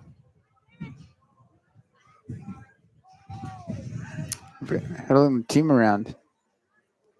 Base runners for the Cougs, Cole Watterson at third, Ali Abinauer at first will come in to talk to Nathan Choate, along with Ryan Shonsby, talking strategy. So we'll see if maybe they'll send Ollie Abnauer on a delayed steal, a straight steal, maybe a fake steal. I mean, you got a first and third situation. You got to run something here, maybe a hit and run. You only got one out, and an opportunity to bring that runner in at third. So we'll see what they do. Yeah, this just feels like a cat turned out with the mouse here. Absolutely. Every round. Pitching mound visit concludes. Marco Cipolla will stay on the mound. Evan Sipe returns behind the home plate. And Ryan Shonsby will finally dig himself in, getting ready to face the 0-0 for Marco Cipolla. Runners on first and third for the Cougs. 3-1, they lead it. Cipolla checks the first, checks the third, comes set, pickoff attempt, first base, trying to catch Ali Abnauer, not in time. Not sure if Ali Abnauer is the biggest base running threat. He is 3 for 6 on his stolen base attempts. Most likely not sending him. Cipolla comes set. Here's a pitch. Scoring the bunt. Shonsby hits him on the leg. It's a hit by pitch. He'll move up 90 feet. So will Ollie Abnauer. And it's a bases loaded situation now for the Cougs with only one out. And Rico Longo coming to the plate. Here's a little one out for the Cougs. See if they can cash in here and get some insurance. Absolutely. Really give the pitching some breathing room. So Cole Watterson at third. Ollie Abnauer at second. Ryan Shonsby at first. One out. Bottom of the fifth. Cougars 3, Aztecs 1. It's right-handed batter Rico Longo facing off against Marco Cipolla, the right-hander. Cipolla is now going from the windup with bases loaded. Here's the pitch. Fastball low and inside for ball 1 at 89 miles per hour. Cipolla's been a little wild this afternoon. 3 walks, 3 hit batsmen, and starting to lose his spot here. See if the Cougs can take advantage. Pressure is definitely getting to him. Here's the 1-0.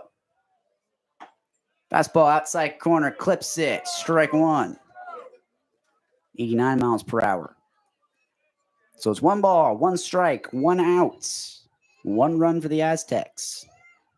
3 runs for the Cougars. Here's the 1-1.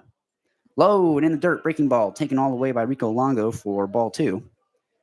It's good plate discipline from Rico Longo, the designated hitter. Really found a home in that designated hitter spot in the lineup. He's batting .284 coming into the game, batting .275 now. Here's the 2-1. Another pitch in the dirt for ball 3, and Rico Longo finds himself with a hitter's count, and the base is loaded. And he's going to get a fastball here. Should get a good pitch hit. Base is loaded, 3-ball count. He's definitely going to get a pitch to hit here. Got to be ready for it. Can't get too excited. Stay within himself. Cipolla from the windup. Here's the 3-1. Fastball swung on and lifted into the left center field. Center fielder Jackson sits underneath it. Watterson will tag. They'll get the throw in. Trying to catch the runner at third. The runner is safe at home. They're safe at third. Thinks about maybe going to home. He'll hold as the throw got away from the third baseman. But it's a sac fly for Rico Longo, making it 4-1 for the Cougars as they lead it by 3. It's a big run there.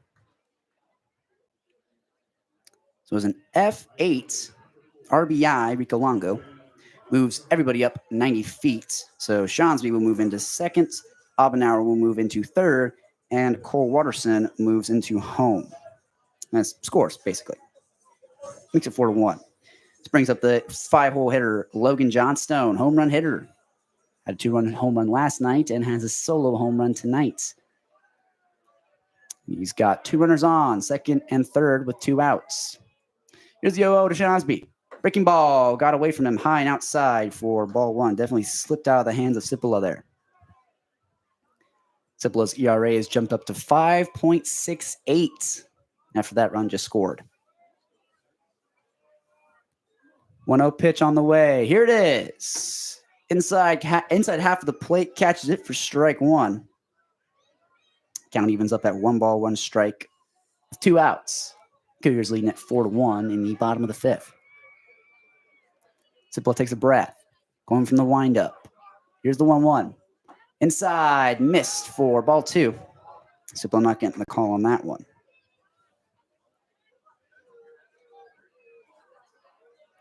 Johnstone, pardon me.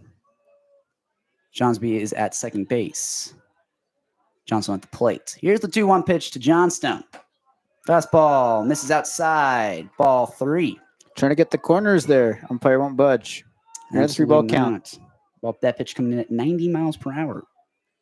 Johnstone digs back in.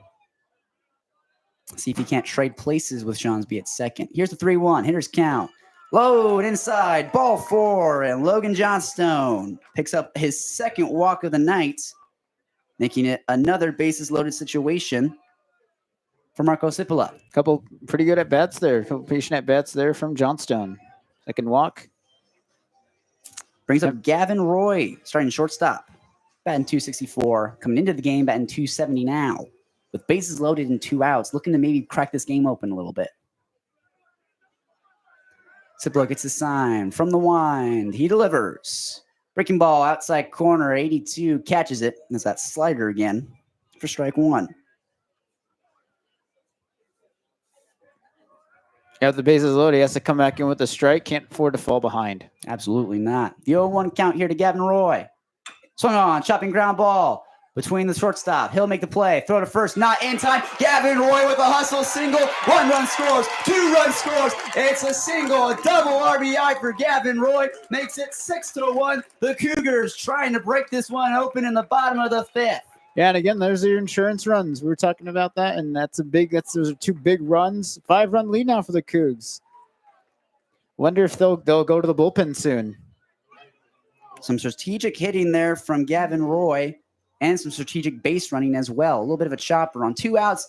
2 outs, runners are going to be taking off. So 1 runner scores, Ali Abnauer scores, and then Ryan Shawnsby from second base saw the throw to first base, rounds, scored pretty easily. So now they have runners on first and second with Luke Thiel coming to the plate. First pitch for Thiel, misses high and outside for ball 1. Yeah, Cougs keeping their offensive explosion up. Still putting up those patient at bats, getting the runners on and making things happen. ERA for Cipolla has jumped up to 7.1. Here's the pitch. Low outside for ball 2. So far, Cipolla gotten into a very serious jam here in the bottom of the 5th, giving up 3 runs so far, and Luke Thiel trying to extend it. 2 balls, no strikes, and 2 outs for Luke Thiel. Runners on first and second. Here's the pitch. Swung on, fouled. Up and out of play. Over the stands. These are 2 ball, 1 strike counts for Luke Thiel.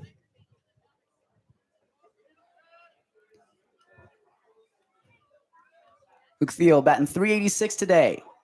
An opportunity to maybe bump it up a little bit more. Here's the pitch. Swung on, fouled again. Evens up the count at 2 balls, 2 strikes, 2 outs.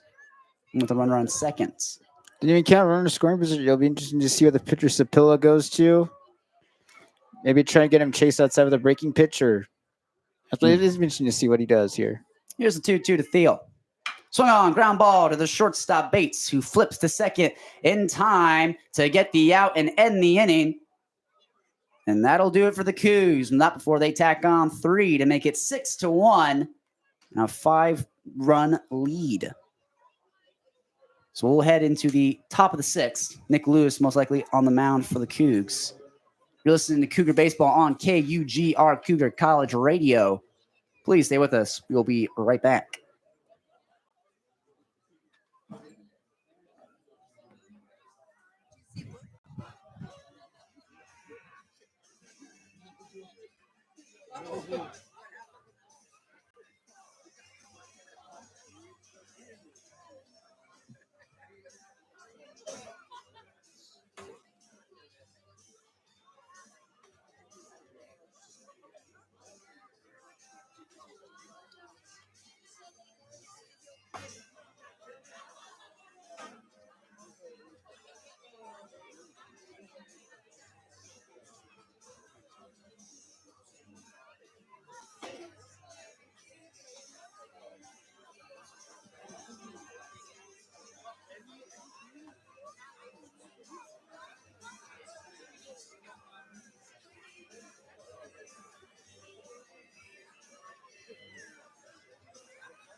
Lineup card for the Aztecs flips over. It's going to be Finley Bates starting shortstop, leading it off here in the top of the 6th. Cougars leading it 6-1. They put up 3 last inning. Nick Lewis still up on the mound for the Cougs. Here's the 0-0 to Bates. Fastball high and outside for ball 1.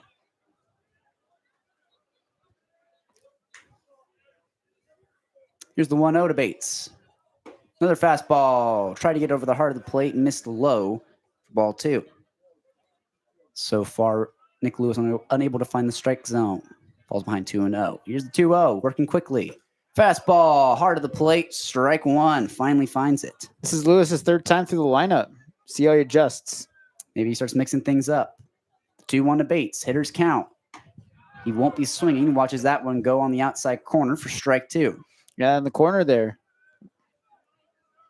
2 balls, 2 strikes, no outs. Nick Lewis trying to get a quick one. Here it is. Inside corner, caught him looking, and Nick Lewis gets the first strikeout of the inning on a looking K against Finley Bates.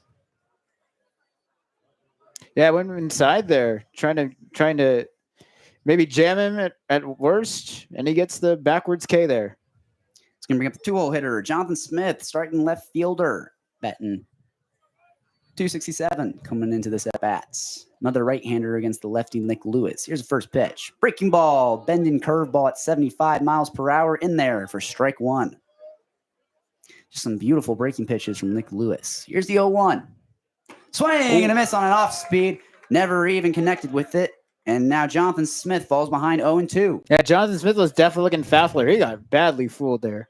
Here's the 0-2 to put him away. In the dirt for ball 1. Nick Lewis trying to get him to chase, and Jonathan Smith won't budge. That was a great breaking ball, though, on that second pitch. Looked like a changeup. Fell off the table, and Jonathan Smith just could not connect on it. 1 ball, 2 strikes. Here's the offering from Nick Lewis. Another pitch in the dirt, also trying to get him chase, and Jonathan Smith staying strong, not offering at it. 2 balls, 2 strikes. 1 out.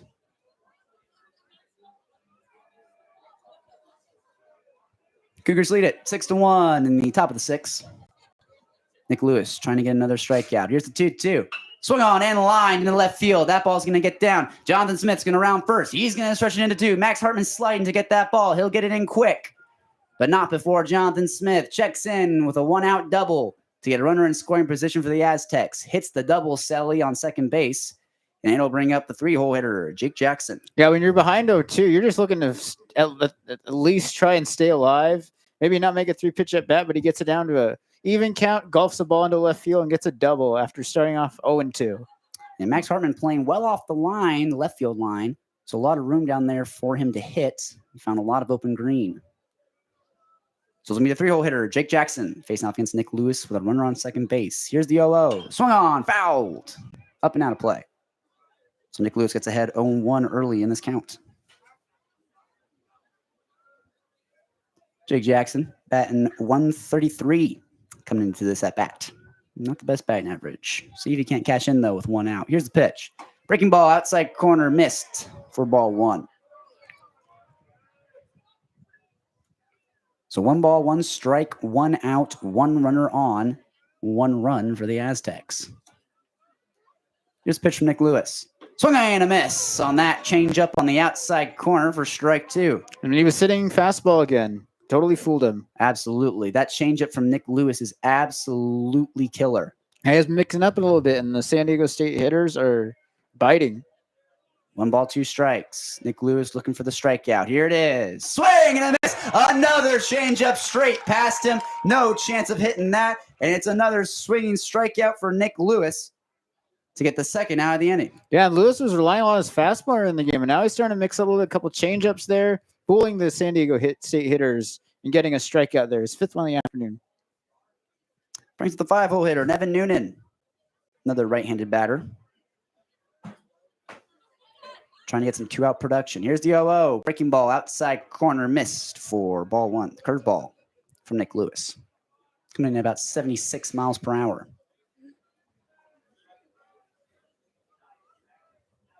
The 1-0 to Noonan. Lifts, fires, top shelf, misses for ball 2. It's a fastball coming in at about 86.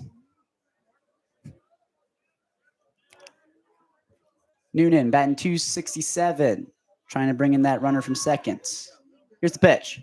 Swing on and lifted into center field. Watterson drifting to his right. finally gets a beat on it, makes the catch, and that'll do it for the inning. Nick Lewis with an efficient inning only gives up a double, but strands him over at second base. Cougars still lead it 6-1 as we head into the bottom of the sixth. We'll see if the Cougars can extend their lead to more than just 5 runs. You're listening to Cougar Baseball on KUGR Cougar College Radio. I'm Smith Sly, joined by Caleb Cooper. We'll be right back. Please stay with us.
Marco Cipla will take a seat for the Aztecs after giving up 6 runs.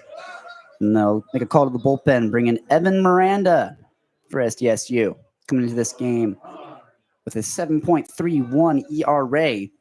And he will start his outing today facing off against Noah Thine, the starting catcher for the Cougars in today's game. Noah Thine was hit by a pitch back in the second and flew out to center field in the fourth. And he'll lead it off here in the top of the sixth with a 6-1 Cougar lead. In the bottom of the sixth, I should say. Miranda fires. Fastball outside, misses for ball 1. That pitch coming in at 89 miles per hour. Here's the 1-0. Fastball just misses the zone for ball 2. You can tell the catcher, Evan Sipe, was not happy about that call. Yeah, framing on the outside there, trying to bring it back into the strike zone. Here's the 2-0 to Thine. Inside, gets it for strike 1. Taken all the way by Noah Thine. Find himself in a hitter's count. 2 balls, 1 strike. Nobody on, no outs. We'll see what Thine can do. Here's the 2-1. Swung on and lined into right field. It'll be a leadoff single for Noah Thine, his first base knock of the night. And that'll definitely help the average.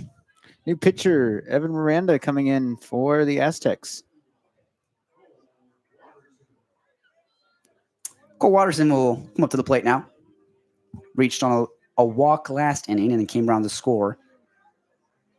We'll see if he can't do it again here with no outs and a runner on first base and Noah Thine. Also with a 5-run lead for the Cougs. Miranda checks over the first base, comes set. We'll see if he picks off. He won't. He'll fire. Squaring to bunts Cole Watterson. He gets it down in front of home plate. Throw to second base in time to get Noah Thine, but Cole Watterson will be safe. There's a smart play by Evan Sipe to get the throw all the way across the diamond to second to retire Noah Thine. But Cole Watterson will reach via a fielder's choice. Yeah, it's kind of a risky move to go over there to second base. Throwing across the diamond to get the runner out. Pretty close play, but the second baseman does have the force out, so that's an advantage there for the fielders. Max Hartman will come up to the plate now. He bunted back to the pitcher last inning to move runners over and who eventually did score. Pickoff attempt over to first, not in time. Hartman coming batting .393 as he steps in for this at bat. Miranda gets a sign, comes set. Will he pick off again? Yes, he will. Throw across, not in time. No, well, Cole Watterson back in there safely again. Max Hartman just waiting to get his 0-0 pitch. Trying to move that runner around on first. Miranda lifts and fires. Low and inside for ball one. Max Hartman watches it all the way. Gets ahead here, 1-0. With one out and a runner on first base. Cougars trying to extend their lead. From their lead at 6-1 at the moment. Here's the 1-0 to Hartman. Swung on, lifted high into center fielder. Center field, the center fielder Jackson camps underneath it, makes the catch, gets it in. Cole Watterson will have to retreat back to first. And those sky-high pop-ups can be harder for an outfielder. You could easily lose it in the sun. The ball blends in. So if you're an outfielder, you know that that's not a walk in the park. Absolutely, especially and also with the wind that we have out here on the Palouse, that ball gets up high like that, starts to get blown around a little bit. You think you're underneath it, and all of a sudden it just starts tailing away from you. Yeah, there've been pretty some windy days out here in Pullman, Washington. Absolutely. 2-0 hitter, Ali Abenauer up to bats. Here's the 0-0. That ball in there low for ball one. So Abenauer gets ahead here. 1-0 with a runner on first base and 2 outs. Needs some 2-out run production from the true freshman. See what he can do. Miranda comes set. Lifts, fires. Breaking ball, slider. Runner takes off for second. Is he in there? No, he's not. They catch him stealing. Cole Watterson thought about swiping second base, but Evan Sipe catches him stealing to end the inning. So Ali Abenauer will finish his at-bats in the 7th inning, and we head into the top of the 7th. The Cougars unable to tack on any more runs. Score remains 6-1. Cougars lead it. Moving into the top of the 7th. You listen to Cougar Baseball on KUGR Cougar College Radio. Please stay with us. We will be right back.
It's Kelly.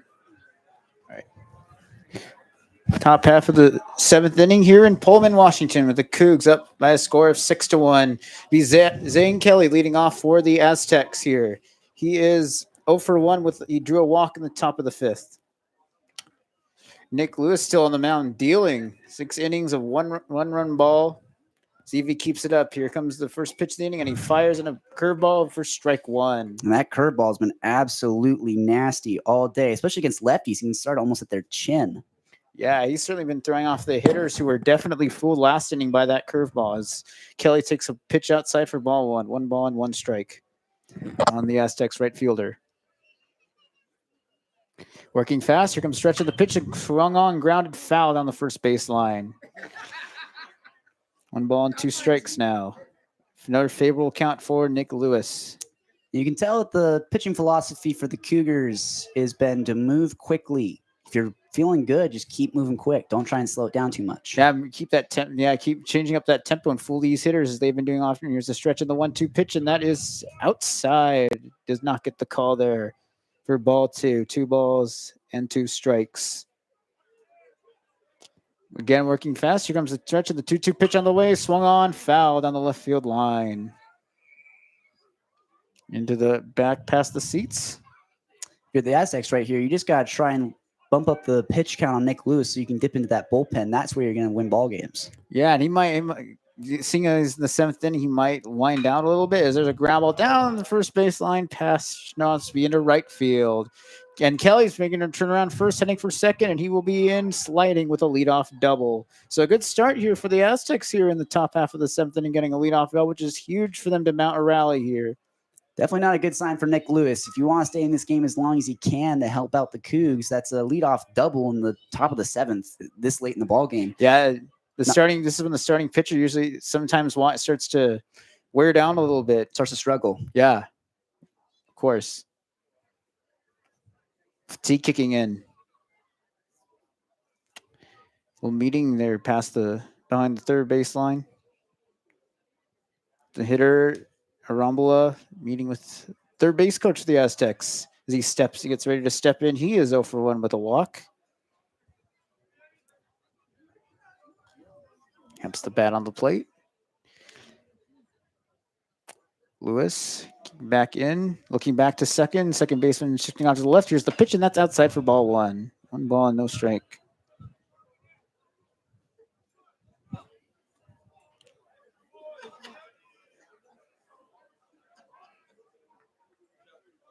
Back towards home plate. Again, the second baseman for the Cougs shifting to his left.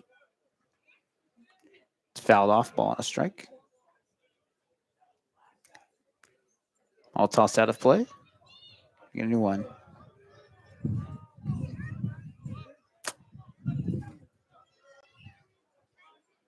Deals, and there's the pitch on the way, and that is inside a curveball for ball 2.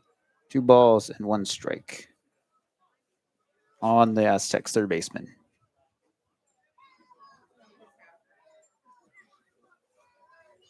Stretch and the pitch on the way, and that is strike 2 on the inside corner. And Nick Lewis has just been going from one side of the plate to the other side of the plate, able to paint the outside, paint the inside. I mean, he's just a lot of good stuff all over the plate. Yeah, he's been attacking both sides of the plate. Good to see from Lewis. Stretch and the pitch on the way. Grounded to Roy at shortstop. He will throw on to first for the routine out. 1 away here in the top half of the 7th. That's some good base running, too, by Zane Kelly. Ground ball to the shortstop. You get taught early on that, hey, if you're at second base and you don't have runner on first pushing you off the base, you see a ground ball in front of you to the left side, so that's the shortstop or the third baseman. You got to stop, read the play, because they can back pick you at second, back pick you at third. So Zane Kelly was smart, put on the brakes, shuffled back to second, and nothing really can do about that. That's just a routine ground ball for Gavin Roy to make. Yeah, the second baseman does not have any need to go to third. In fact, he's almost always told to stop as there's a meeting on the mound. It looks like that might be the day for Lewis. No, he'll stay out there. And they're going to keep him out there. Just trying maybe see if we can get them this inning, which would be absolutely huge for this Cougar team. Keeping the bullpen unused. Yeah. Quick meeting there from Nathan Choate, Nick Lewis. That's one of those ones where I bet you Nathan Choate came out there just to ask Nick Lewis, like, hey, how's the arm feeling? Nick Lewis was like I'm good. Yeah, go back to the dugout. Yeah. The manager will do that sometimes. Just make sure checking, hey, dude, are you okay? But he's been dealing. There's no need to pull him now. Absolutely. As that brings up the catcher, Evan Sipe, who takes ball 1. 1 ball and no strikes. Runner takes his lead on second. Oh, there's a stretch of the pitch on the way, and that is on the corner. Does not get the call. 2 balls and no strikes. Cougars up 6-1. A little offensive explosion here after yesterday's 13-run outburst. They keep that up a little bit. 6 runs through six innings. And that pitch is outside, and they again. Man, this umpire just not budging at all. He's not giving these pitchers the corners at all. Absolutely. All the fans right behind home plate here were a little disgusted by that one. Yeah, this is when the fans will start to voice their displeasure. The 3-0 pitch is up for ball 4 and a 4-pitch walk for Evan Sipe. And Lewis is starting to show some cracks. Yeah, exactly. And this might be it for him. Nathan choking out again.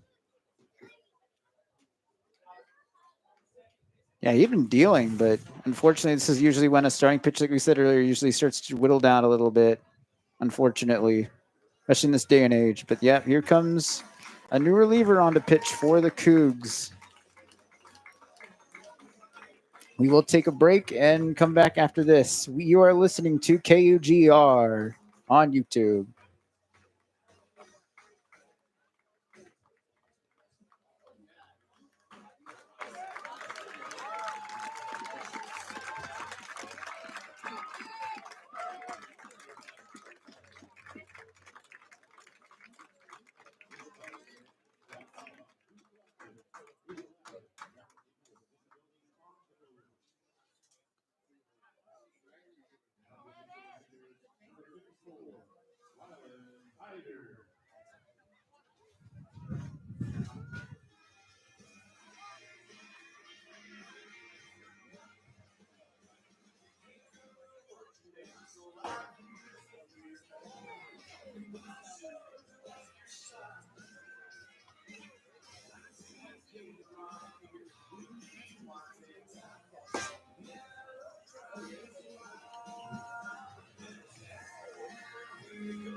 Welcome back to Pullman, Washington here. A new pitcher for the Cougs here, the submarine righty, Rylan Hyder on the mound.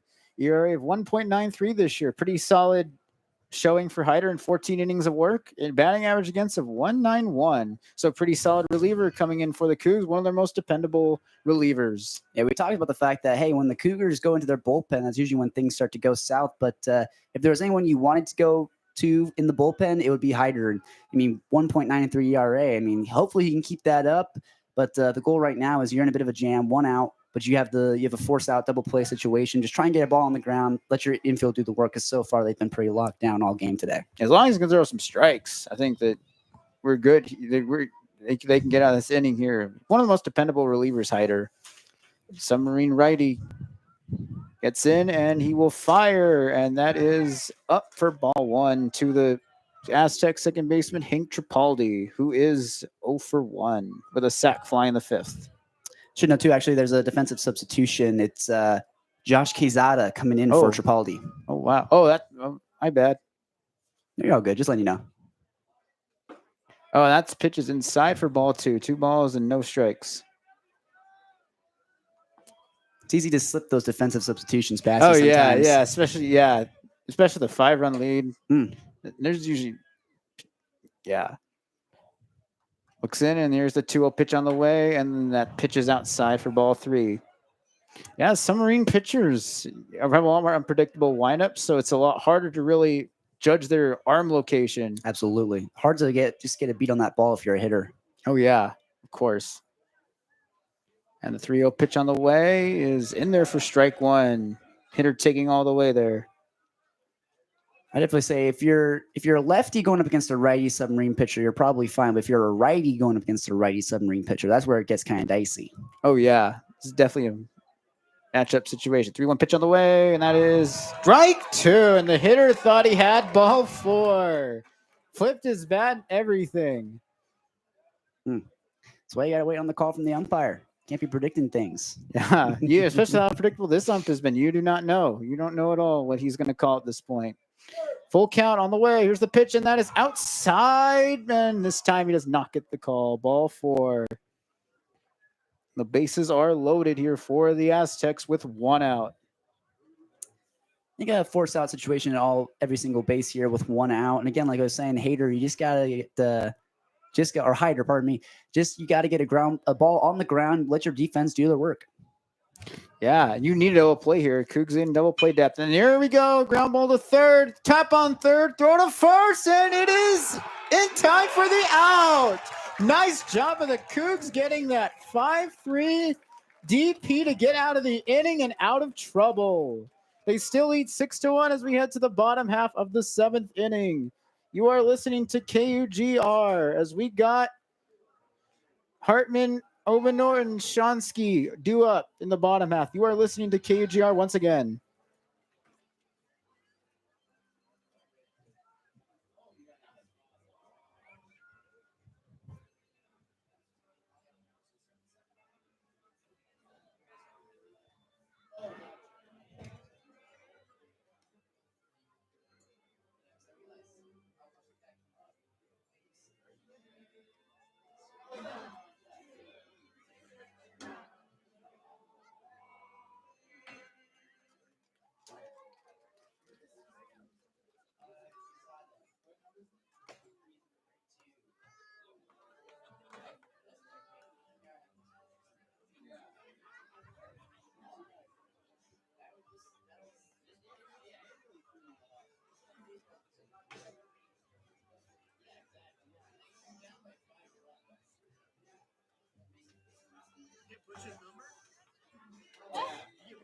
I tried. He told me I should DM him.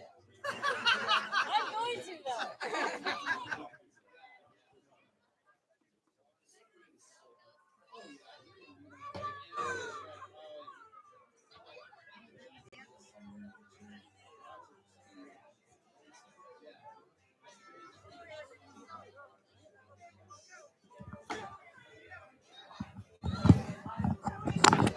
All right, back here in Pullman, you're in the bottom half of the 7th inning. Should let you know that the Aztecs have a new second baseman. It is Josh Quezada coming in for Hank Tripaldi.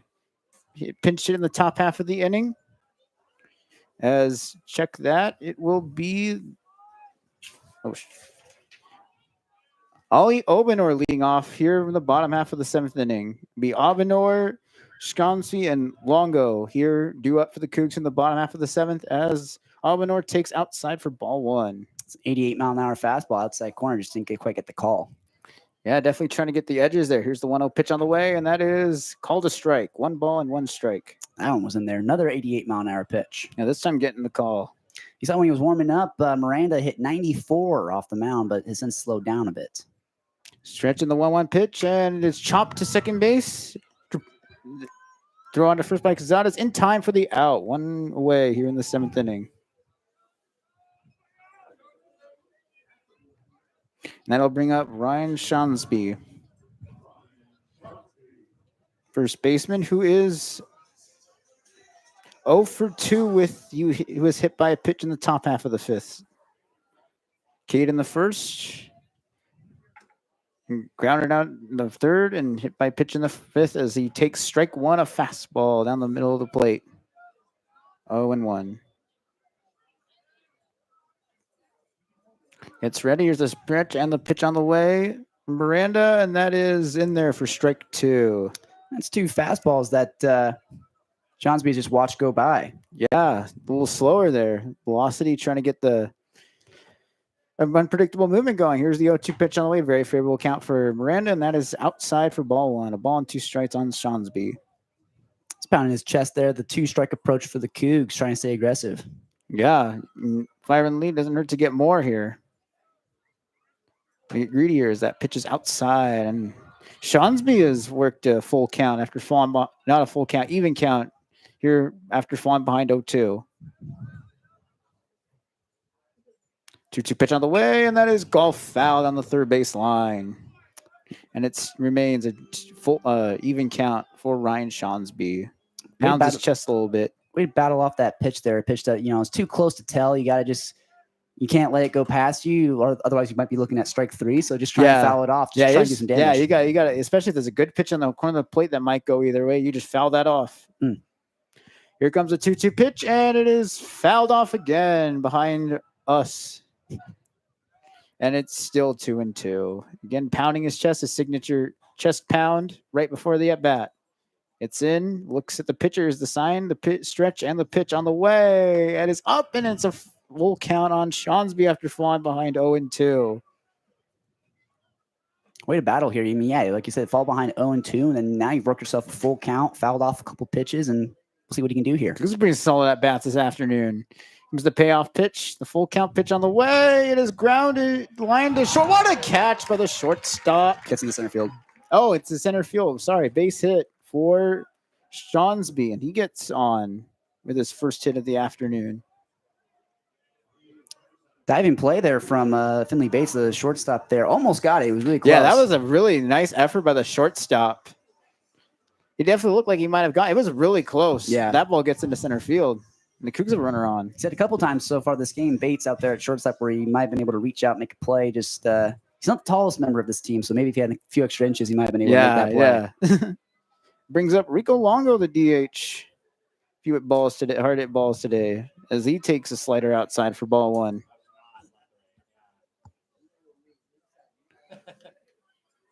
Longo, the DH this afternoon, batting cleanup. 1-0 pitch coming. Looks in and trying to catch the Cougs napping. Hires back to first. Longo steps back out of the box and takes a few warm-up swings.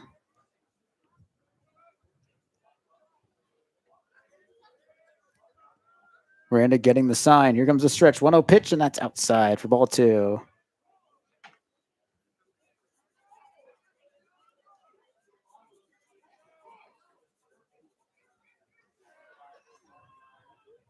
Runner from first takes his lead.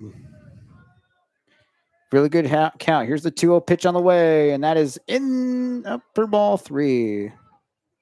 Really good count here for Longo. Maybe he gets the green light here with a 5-run lead.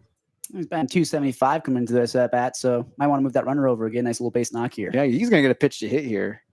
3-0 pitch on the way to Longo. He does not get the green light, and a strike fired by Miranda makes it 3-1. I was going to say, I don't think there's anyone so far on this team who's swung on 3-0. I think almost everyone's getting the red light so far. Yeah. Maybe Max Hartman, but not Rico Longo. Yeah, I mean, they're going to try and catch him again. Go back to first. Not in time. And I mean, the Aztecs have really played watchman today. They're really trying to watch the Cougs here in the base paths. And another fire back by Miranda. And back in time is Shawnsby. Maybe trying to throw off Rico Longo's rhythm here. He's gotten himself in a hitter's count, 3-1, so pick off a couple times, maybe just slow down Rico Longo a bit. Yeah, I mean, there definitely could be a chance for something to happen here. A little action here in the base paths. They might be looking out for that. Another throw to first. 3 straight throws back by Miranda to first try to get Shawnsby napping. Crowd does not like it.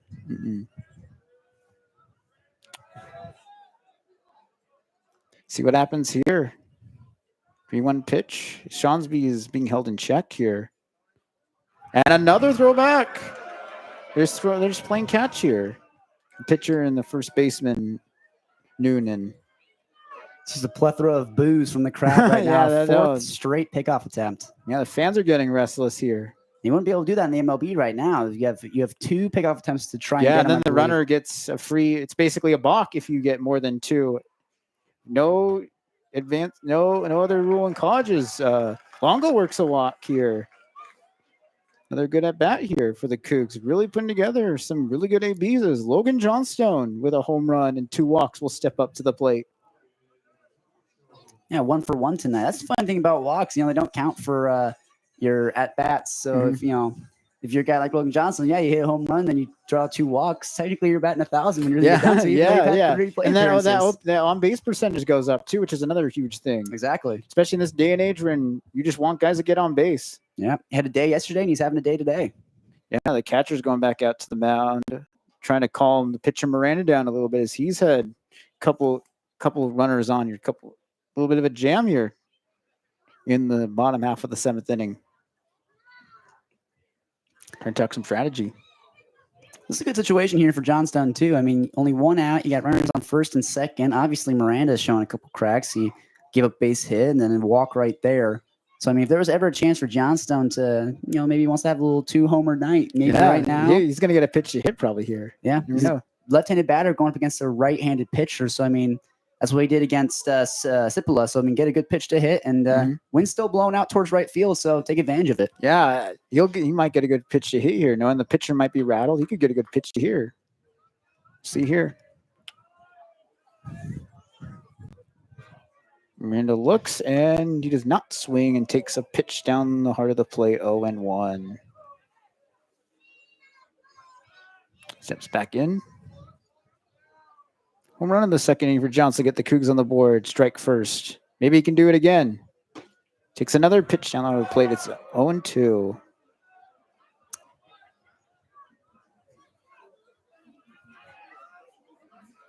On his chest. Taps the plate. Miranda sets in, gets the time of the catchers to stretch in the 0-2 pitch, and it is down low for ball one. 1 ball and 2 strikes. That's some good plate discipline there from Johnstone. It can be really easy 0-2 to kind of chase after a pitch like that, but sees it down, doesn't off-ride it, maybe try and work himself into a better count. Yeah, a lot of hitters are taught not to swing at that 0-2 pitch. It's likely going to be a breaking ball on the outside of the plate as Miranda sits back in, stretching the 1-2 pitch, and that is outside a fastball. Johnstone is not budged, and he evens the count at 2. Another 2-strike count. The Cougs have worked into a more favorable count. Back in is Johnstone, getting ready to take his hacks. Miranda looks in. Another practice swing by Johnstone. Miranda looks in, gets the sign. Here's the 2-2 pitch on the way, and that's up another full count for the Cougs. Another great at-bat. They're really getting some really good ABs here in the bottom half of the 7th inning. Just great plate discipline from Logan Johnstone. He knows his strike zone. So, you fall behind 0-2, and then you watch 3 straight balls go past. That's just really great plate discipline. Oh, yeah. Just in general by the Cougs in the bottom 7. Really good plate coverage. Pitch on the way, and another walk. That's the second time this inning the Cougs have gone from 0-2 to working a walk, and they're the bases loaded here in the bottom half of the 7th, looking to break this game wide open. And that brings up the shortstop, Gavin Roy, who has a couple hits today. And if you're Miranda right now, you got bases loaded, 1 out. All you need to do here is get a ball on the ground. You can roll a double play. You just got to get out of this inning to limit the damage. Yeah, you're just probably going to see a pitch down low. Hopefully get a ground ball to the shortstop, an easy double play out of this inning. You cannot afford at this point, if you're the Aztecs, to give up any more runs. Absolutely. As Miranda steps back in, and the pitch outside for ball 1. 1 ball and no strikes on the Cougar shortstop.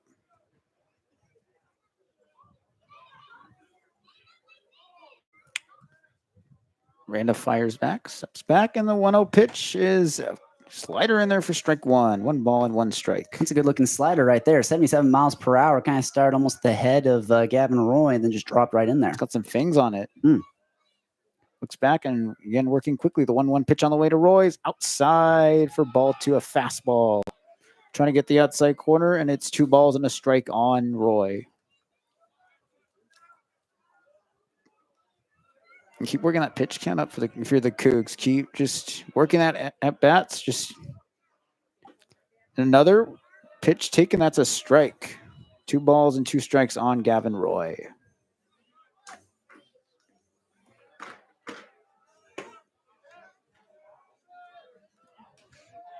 Comes Miranda when the stretch through 2 pitches, chopped in the ground. Third baseman trying to get the first, and he will get him in time for the out. But the runner from third does score.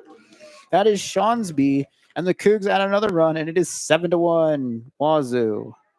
Not necessarily what the Cougs, you want out of that situation, but hey, they'll take it. It's an RBI for Gavin Roy, a 5-3 putout, but again, they'll take it. They just need all the runs they possibly can right here because knowing the Cougs, they love to Coug it. So get as widely as they possibly can. You need as many runs as you can. 1 doesn't hurt at all. As that brings up the third baseman, Luke Thiel with a home run today. Takes a pitch for strike 1. 0-1 the count.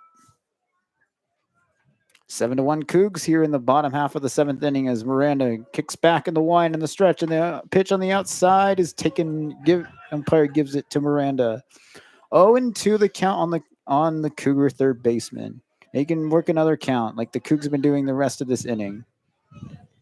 Again, working fast, and the 0-2 pitch, fastball on the outside, misses the mark. 1 ball and 2 strikes on Thiel. Great play discipline from all the Cougars so far. A couple of them have fallen behind 0-2, and they've yet to go down on 0-2 counts so far. Yeah, they always fight back. Really impressive at bats. And another slider on the outside, another even count.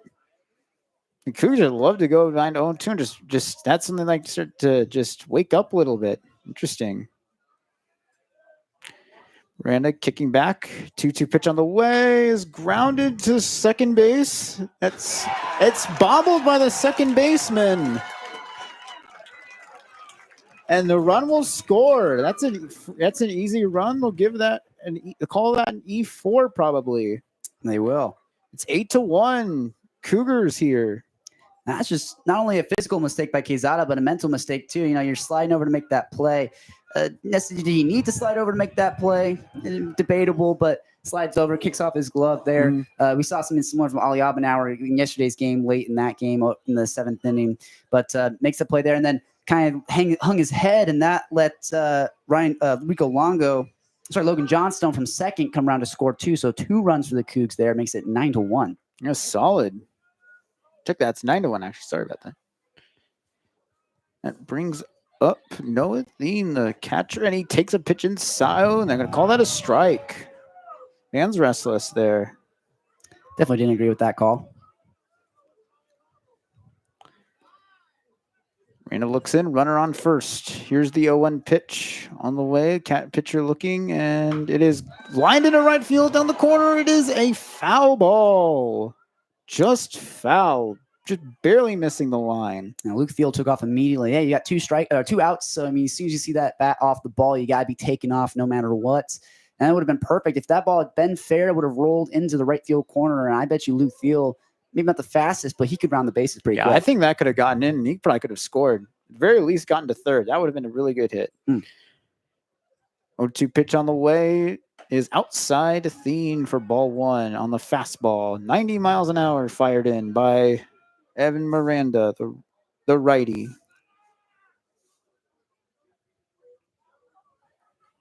Thien steps in. Miranda gets the sign. First gets his lead, Thiel, and they try and watch him, and he's back in safely.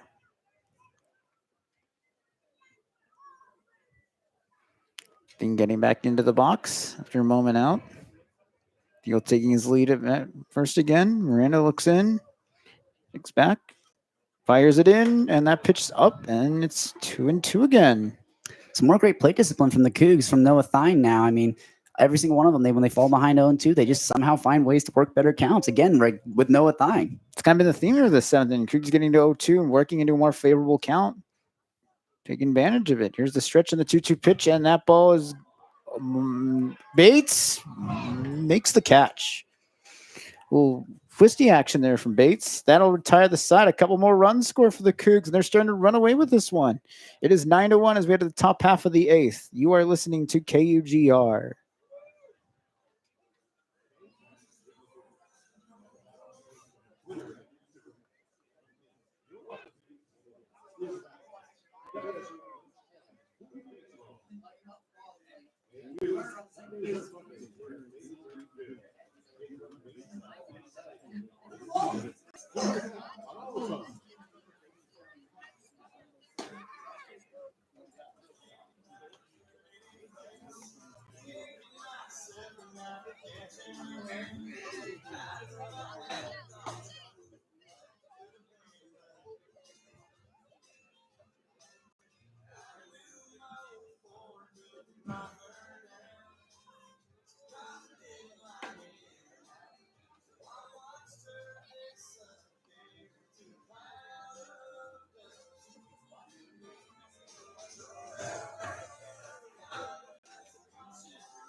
All right, top half of the 8th inning starting. Cougs with a couple of runs in the bottom of the 7th. 3 to make it 9-1. They're running away this one. 9 runs on 7 hits for the Cougs. 1 run on 4 hits and an error for the Aztecs.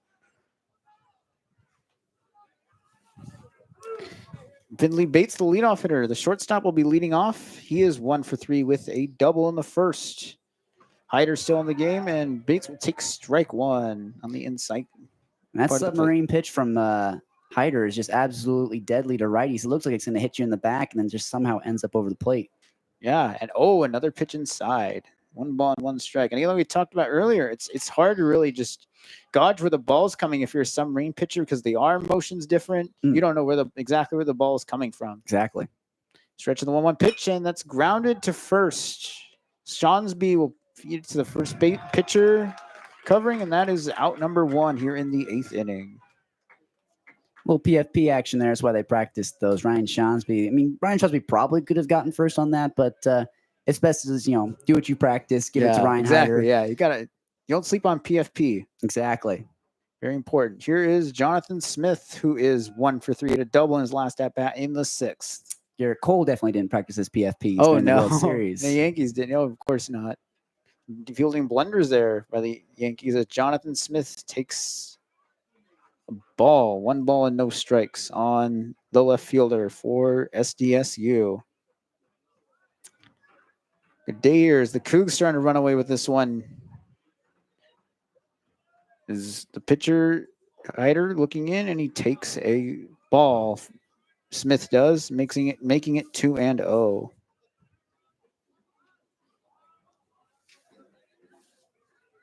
Stepping in is Smith, and the 2-0 pitch is outside for ball 3. 3 balls and no strikes. It's a little bit easier if you're a left-handed batter and going up against the righty submarine guys because it's going to start outside. And I mean, if you're the pitcher, then against the lefties, you're just trying to paint that outside corner and just get them to take those pitches. Yeah, those opposite side matchups tend to work in the hitter's favors. The 3-0 pitch, and that hits Smith, and he will get to first as the ball gets away from the catcher Thien. Those are the worst pitches to get hit on 3-0 counts, and you get hit by pitch because it would have been a ball either way. So at the end of the day, you'd rather just be ball 4. You'd rather just have a ball. Yeah, exactly. Exactly. Yeah. Not really the best spot you want to be hit, but Aztecs do a runner on first, and that brings up Jake Jackson, the center fielder, the righty. Pitch on the way, and that is on the outside corner, strike 1 on Jackson. It's taking his lead at first. Jackson stepping in. Here's the 0-1 pitch on the way from Hyder, and that is fouled off off the net. 0-2 on Jackson. The other thing about that submarine pitch is that the angle it's coming in at too. Sometimes you can fool the umpire. Like maybe that pitch really isn't a strike, but it looked as though it crossed like it was a strike. So that's where you can steal some of these calls from the home plate umpire. Oh yeah, that's the catcher's job at the end of the day is to frame the pitch and call a good game. As Jackson checked the swing, he does not go. 1 ball and 2 strikes, the count. 9-1 Washington State here on this beautiful day in the Palouse. Some rain was expected in the forecast, but it's fortunately turned out to be a really good day for baseball. Ideal baseball weather, a couple clouds in the sky, really cleared up. It's a lot sunnier now. 1-2 pitch on the outside, and that is taken for a ball. 2-2 the count on Jake Jackson.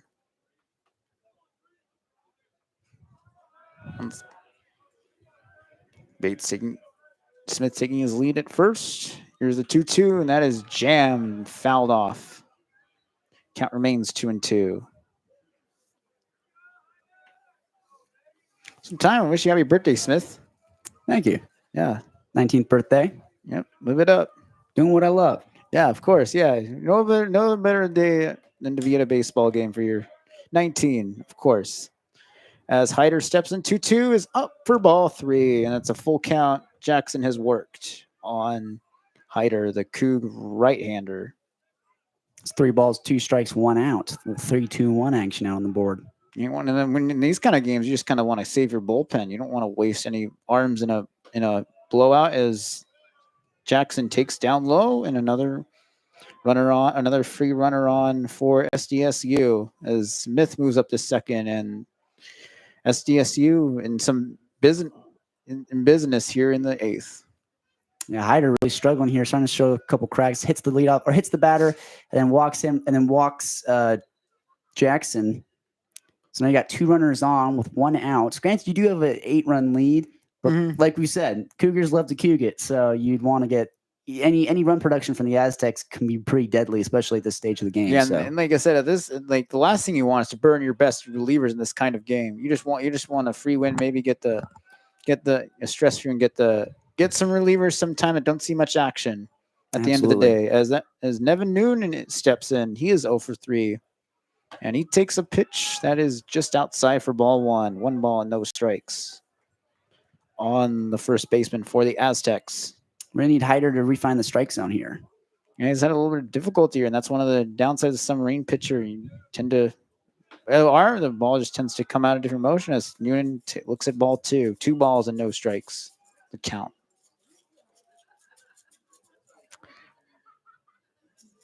Catcher and the coach coming out for a little chat with the pitcher. Checking on him, see if he's all right.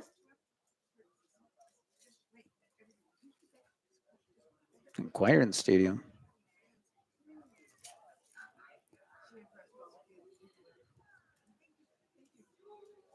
Umpire coming out, check to see if everything's all right. If you're Nevin Noonan right now, you got a 1-out situation, runners on. You got a runner on second base too. I mean, you're just trying to trade places with him here. Hit a little double to the gap. Just trying to get some run production. It just starts with that first run, especially if you're looking at a 8-run deficit right now. It's all about just trying to get that first run and then after that try and break it open. Yeah, exactly. You don't want to get all those runners off and by getting out of the ballpark. You're trying to get the runners on, get some runs home. Don't empty the bases though. Get the next guy up. Yeah, exactly. You, and it ruins the momentum of the home run. So you're just trying to keep the line going. Exactly. As Noonan takes a slider outside for ball 3, and Noonan has worked a 3-0 count. And Hyder kind of starting to fall apart a little bit here in the 8th inning. It's fair to wonder if Noonan might get the green light down by quite a few runs. Needing to get back in this ball game. 3-0 pitch on the way. He does not get the green light, and he takes a pitch on the outside for a strike.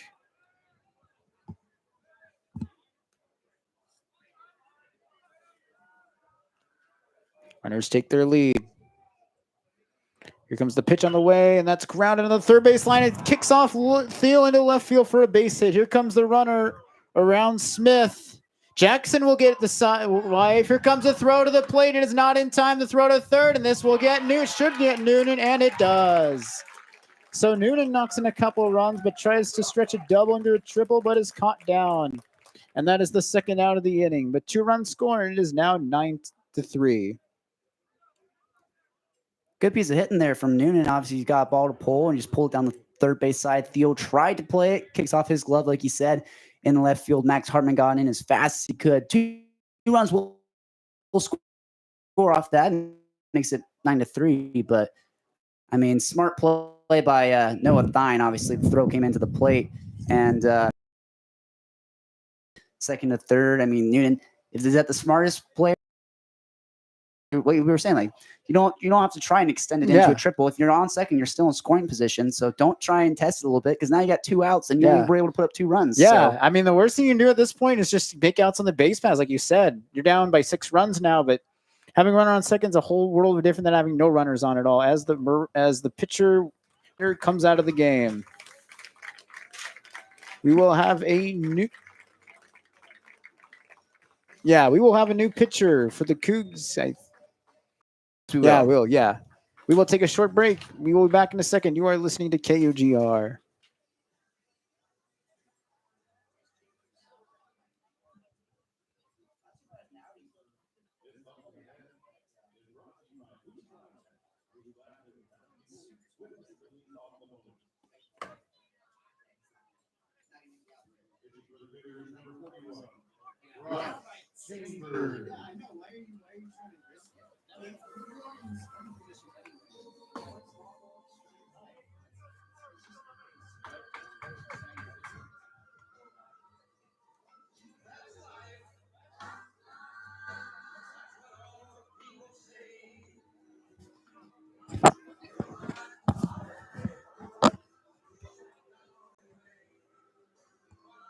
Welcome back here to Pullman. We have a new pitcher on the mound for the Cougars. It will be Bryce Chambers on the mound. He is a righty, and he has an ERA of 12.54 and 9 1/3 innings of work. 282 batting average against, so he does not have a huge sample size. He's given up 13 earned runs, though. 11 hits. He's issued 11 walks and 8 strikeouts. So that is certain. This is certainly a pitcher the Cougs are burning in a game. Hopefully getting some innings in. See if he can keep this and prevent them from burning any extra arms in the bullpen. Yeah, I know. When we talk about the fact that the Cougar bullpen is not the strongest, this is kind of what we're talking about. 12.54 ERA for Bryce Chambers coming into this one. And so it's funny because when you look out on the scoreboard, they'll show the pitcher, his number, and his ERA. So they don't have 4 spots on the scoreboard for ERA. So it looks as though he has a 2.54 ERA up on the scoreboard. Yeah. But if you're actually looking at the scorebook, he actually has a 12.54. Yeah, if you're in the stand in this ERA. game, and you think he's a really good pitcher. I don't think. Well, We know better up in the press box. yeah, exactly. Yeah. As the right fielder Zane Kelly steps in, he had a double in his last at bat, trying to get something going after Noonan tried to stretch a double into triples. A high sky pop up. Third baseman calls everyone off, and he makes the catch. Thiel does. And the Cougs escape the inning without any more trouble. They allow 2 runs, but they still have a pretty comfortable lead here. It is 9-3 as we head to the bottom half of the 8th inning. Lee, you are listening to KUGR.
Welcome back here to the bottom half of the 8th inning. Washington State up 9-3. A pretty solid day for the Cougs after putting up 13 runs on 5 hits and a mercy rule victory over the Aztecs yesterday, continuing their offensive prowess today.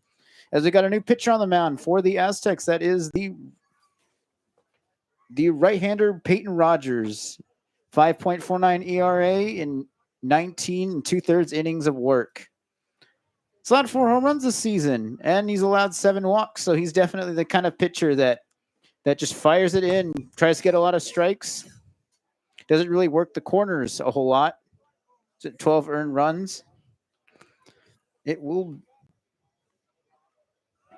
be Watterson, Hartman, and Obenor here in the Coug 8th. Last at bat for the Cougs, trying to add on to this 9-3 lead. Just trying to get some run production late in the game. I think that's kind of what wins ball games, is teams who are able to tack on runs even this far in the ball game. Even if you have a 6-run lead, you got to extend it a little bit more than that. Of course, yeah, especially with the Cougs bullpen being a little shaky. You definitely have to think about adding on. As Cole Watterson steps into the box, he is 0-for-1 with a walk and a fielder's choice in his last at bat. He takes a pitch outside, a slider for ball 1, 1 ball and no strikes on the center fielder.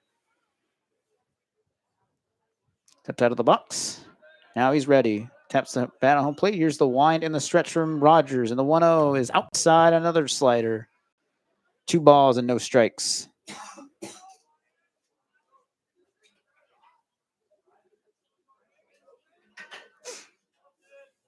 There's step out of the box.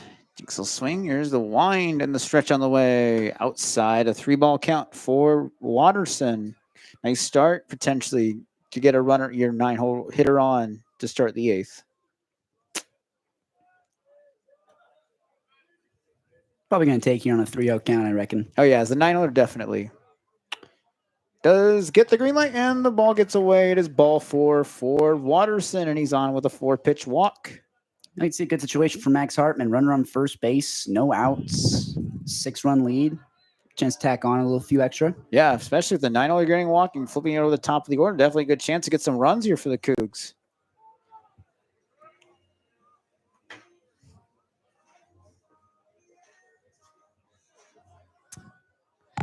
Max Hartman is 0 for 3.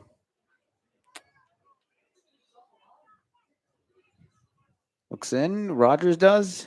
It's the sign. Runner takes the lead first, and Rogers looks back to first. And Watterson's in safely. And I mentioned he's 0 for 3. Max Hartman, his batting average has dropped down to 388 so far in today's game. Yeah, 338 still a really good average, especially for leadoff hitter too. Oh, absolutely. It's still a really good average. Yeah. Stretch and the pitch is inside. Ball 1 to Hartman, the Cougar left fielder. Maybe get a hit here, boost his confidence up a little bit going into tomorrow's game. Now I have a 3-game set against the Aztecs. This weekend set, pretty solid turnout here. Crowd's thinned out a little bit, but we had a pretty solid showing here earlier on Country Day here at the ballpark. Yeah, Zoo Crew night last night, Country night tonight, and then it's Youth Day tomorrow. Cougs really trying to show out here this weekend with their promotions. Umpire moving to the hands in front. Every time he's gone out to a visit and he comes back, when he looks to face him, everyone, especially Brandon Chapman down there behind home Chappie plate. was one of the guys that the umpire waving to him. just signaled as Rogers goes back to first again. Watterson's back in safely. Watterson taking a pretty good lead at first. See, maybe he takes off here on one of these next pitches. Rogers steps in. Stretch of the pitch on the way, and that is a slider on the outside. 2 balls and no strikes. Rogers really relying on his off-speed pitches here. Not really working a whole lot. 2-0 pitch on the way, and there's a strike. 2 balls and a strike on Hartman.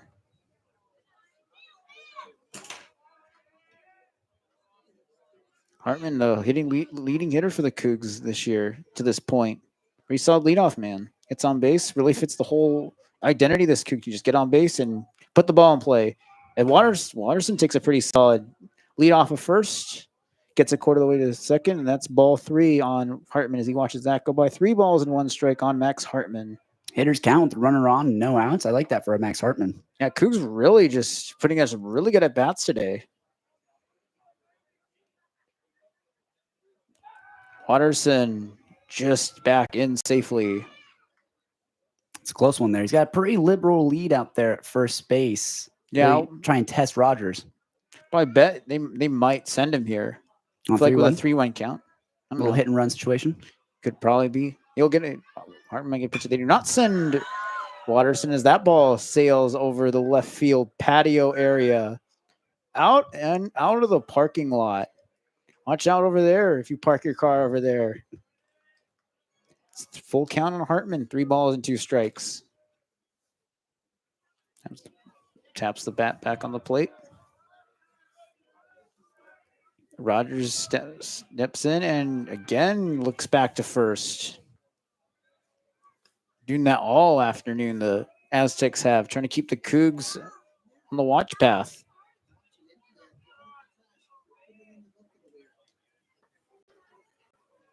Comes the payoff pitch on the way to Hartman coming up as Watterson takes off, fouled off.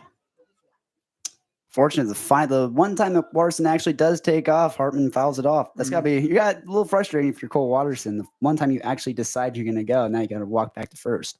Yeah, he could have had a pretty solid lead. And here they're definitely looking for hit and run with nowhere to put Watterson.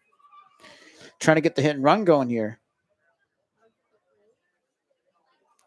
Watterson and just back in safely. And again, the Aztecs with some moves. Again, if this were baseball, basically be a balk. Watterson moves to second base. You can't have more than 2 disengagements in Major League Baseball. Not in college, though. No rule in college towards that. Another pitch as Watterson takes off, and that ball is swung on to right field. There's no shot. The right fielder just looks and just salutes. A 2-run home run for Max Hartman, adding on to the Cougar lead, and they are up 11-3. Another outburst by the Cougar offense, putting up 13 yesterday. And now they have 11 as Hartman jacks one out of here for his 2nd home run of the season. Yeah, you want to talk about getting some insurance run? Max Hartman gets it done. That's a 2-run shot right field. I mean, hey, the wind's blowing out there. It's helping him out a little bit. Makes it 11-3. That's what the Cougs needed right now. Yeah, 3 home runs for the Cougs here this afternoon. Pretty solid showing here. Usually not a power hitting team, but somehow they find ways to hit the ball. Yeah, today they've really been jacking the ball at the ball yard. Ollie Albanor steps in and he takes down low for ball 1. He has a hit today. Albanor does.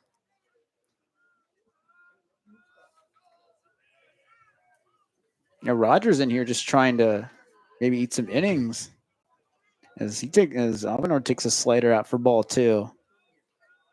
I mentioned before that Rogers had given up 4 home runs coming into this game, and that was his 5th right there. So giving up a lot of home runs. And probably not the best guy to bring in relief if you're the Aztecs. It's the kind of guy that throws pitches down the middle of the plate, which end up getting crushed. Is another pitch taken by Albanor.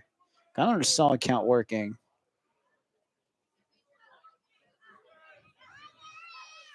Run game, I don't think he will be getting the green light here. Here's the pitch on the way. He does get the green light, and that ball is shot to left field. But it is going to fall in the glove of the left fielder, Smith, for the first out. One away here in the bottom of the 8th. Ryan Shawnsby coming up for the Cougs. Got a single in his last at-bat. Not so much needed out there for the Aztecs. I mean, when you get in a situation like that, runners on, 2-run home run like that first out, you need to just get that to get the ball rolling. Just hopefully get out of that inning. Oh, yeah. And at this point, they don't want to burn any more arms in the bullpen. They might just ask Rogers to eat it at this point. As Shawnsky takes strike 1. There's a Major League Baseball. I don't know if there's any rule in college, but this is the kind of game you put a position player into pitch. As Shawnsby looks at a pitch down and away for ball 1. 1 ball, 1 strike.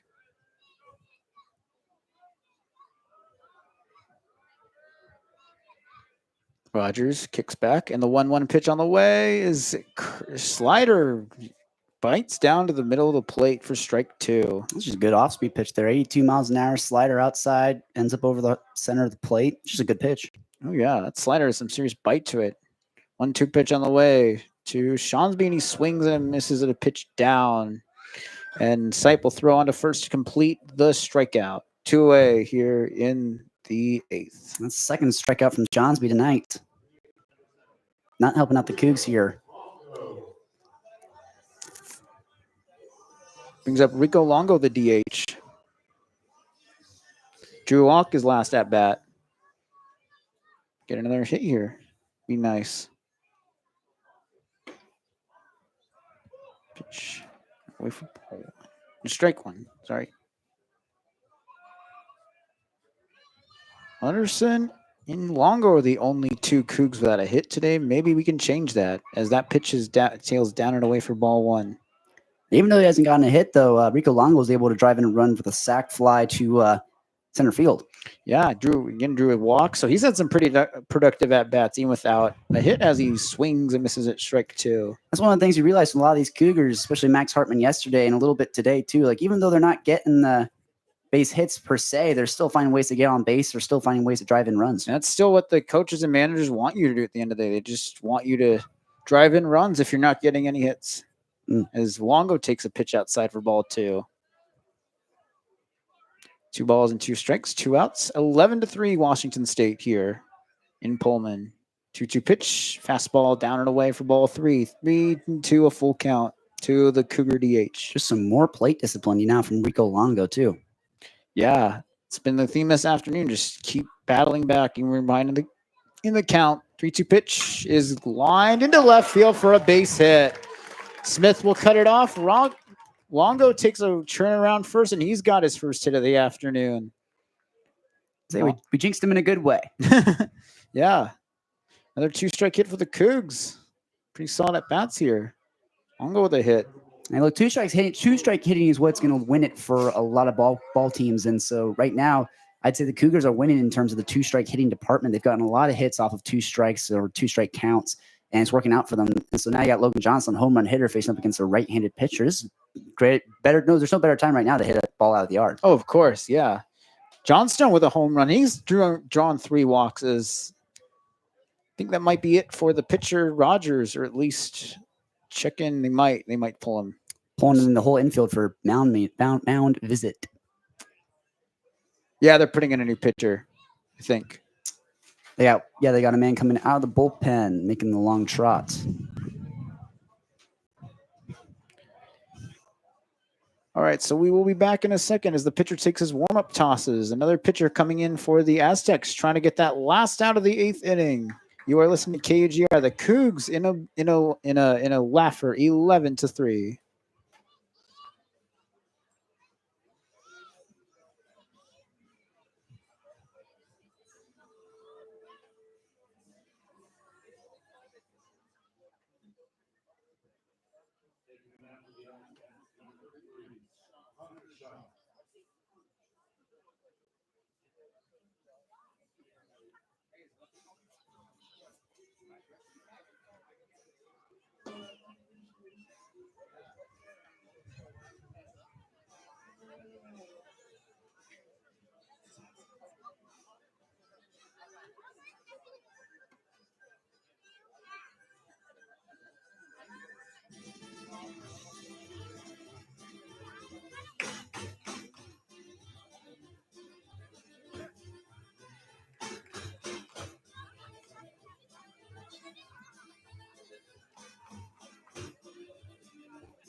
All right, welcome back to Pullman. 11-3, your Cougs running away with this one. A lot of late inning offense for the Cougs, putting up quite a performance here. 11 runs on 9 hits for the Cougs as we got a new pitcher on the mound.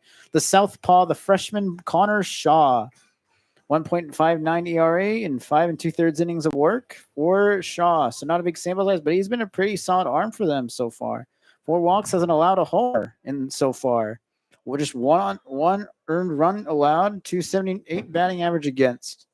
Obviously looking to get the last out here in the bottom half of the 8th inning are the Aztecs, as Logan Johnstone will step in for the Cougs. He's had a pretty solid day. A home run, 3 walks drawn. So he's got the hat trick of walks, making it the golden sombrero of walks, hopefully. Pitch on the way is away. Ball 1 on Johnstone. And we didn't mention it before. The walks don't count for at bats. So he's had 4 plate appearances and he's batting 1,000 at the moment. And the OBP matters just as much as batting average at this point. Exactly. So pretty solid still. Umpire called time. Now he's ready. Runner takes lead off first. Shaw looking in. The southpaw ready. Here is the windup, the stretch, and the 1-0 pitch is outside. Ball 2 to Johnstone.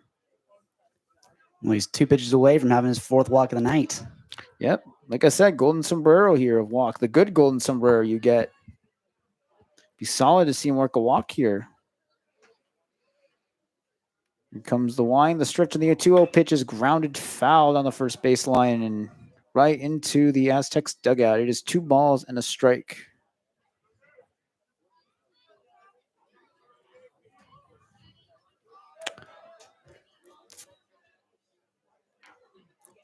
Shaw back in, ready to get into his wind. Here comes the stretch in the 2-1 pitch, and that's up for ball 3. 3 balls and 1 strike.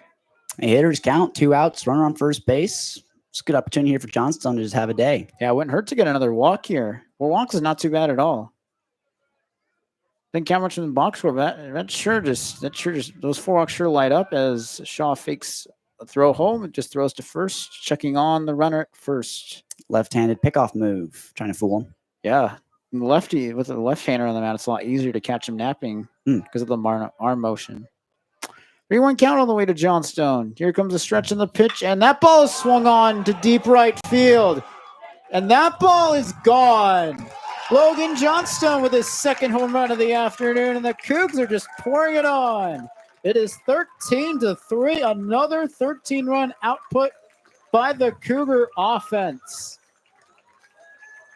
Logan Johnstone, have a day. 2 home runs with a home run last night as well. I mean, he's just been getting it done for the Cougs at the plate consistently. You get yourself into a hitter's count, 3-1. You're going up against lefty. I mean, probably the whole reason why they brought in the left-hander Connor Shaw is because you got to slow down Ryan Johnstone, who's just been he's just been running away with it at the plate so Yeah. far. And so he just able to get that pitch, gets a good fastball to hit, and just absolutely drills it. Yeah, I mean, what a great day! As the whole, I don't know what's going on. The whole Mercy dugout. roll kicked in. Oh, 13-3. that's right, 13-3. All right, so that's ball game.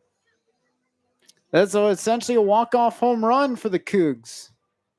They win it in a mercy rule again, 13-3. They're just dominating San Diego State.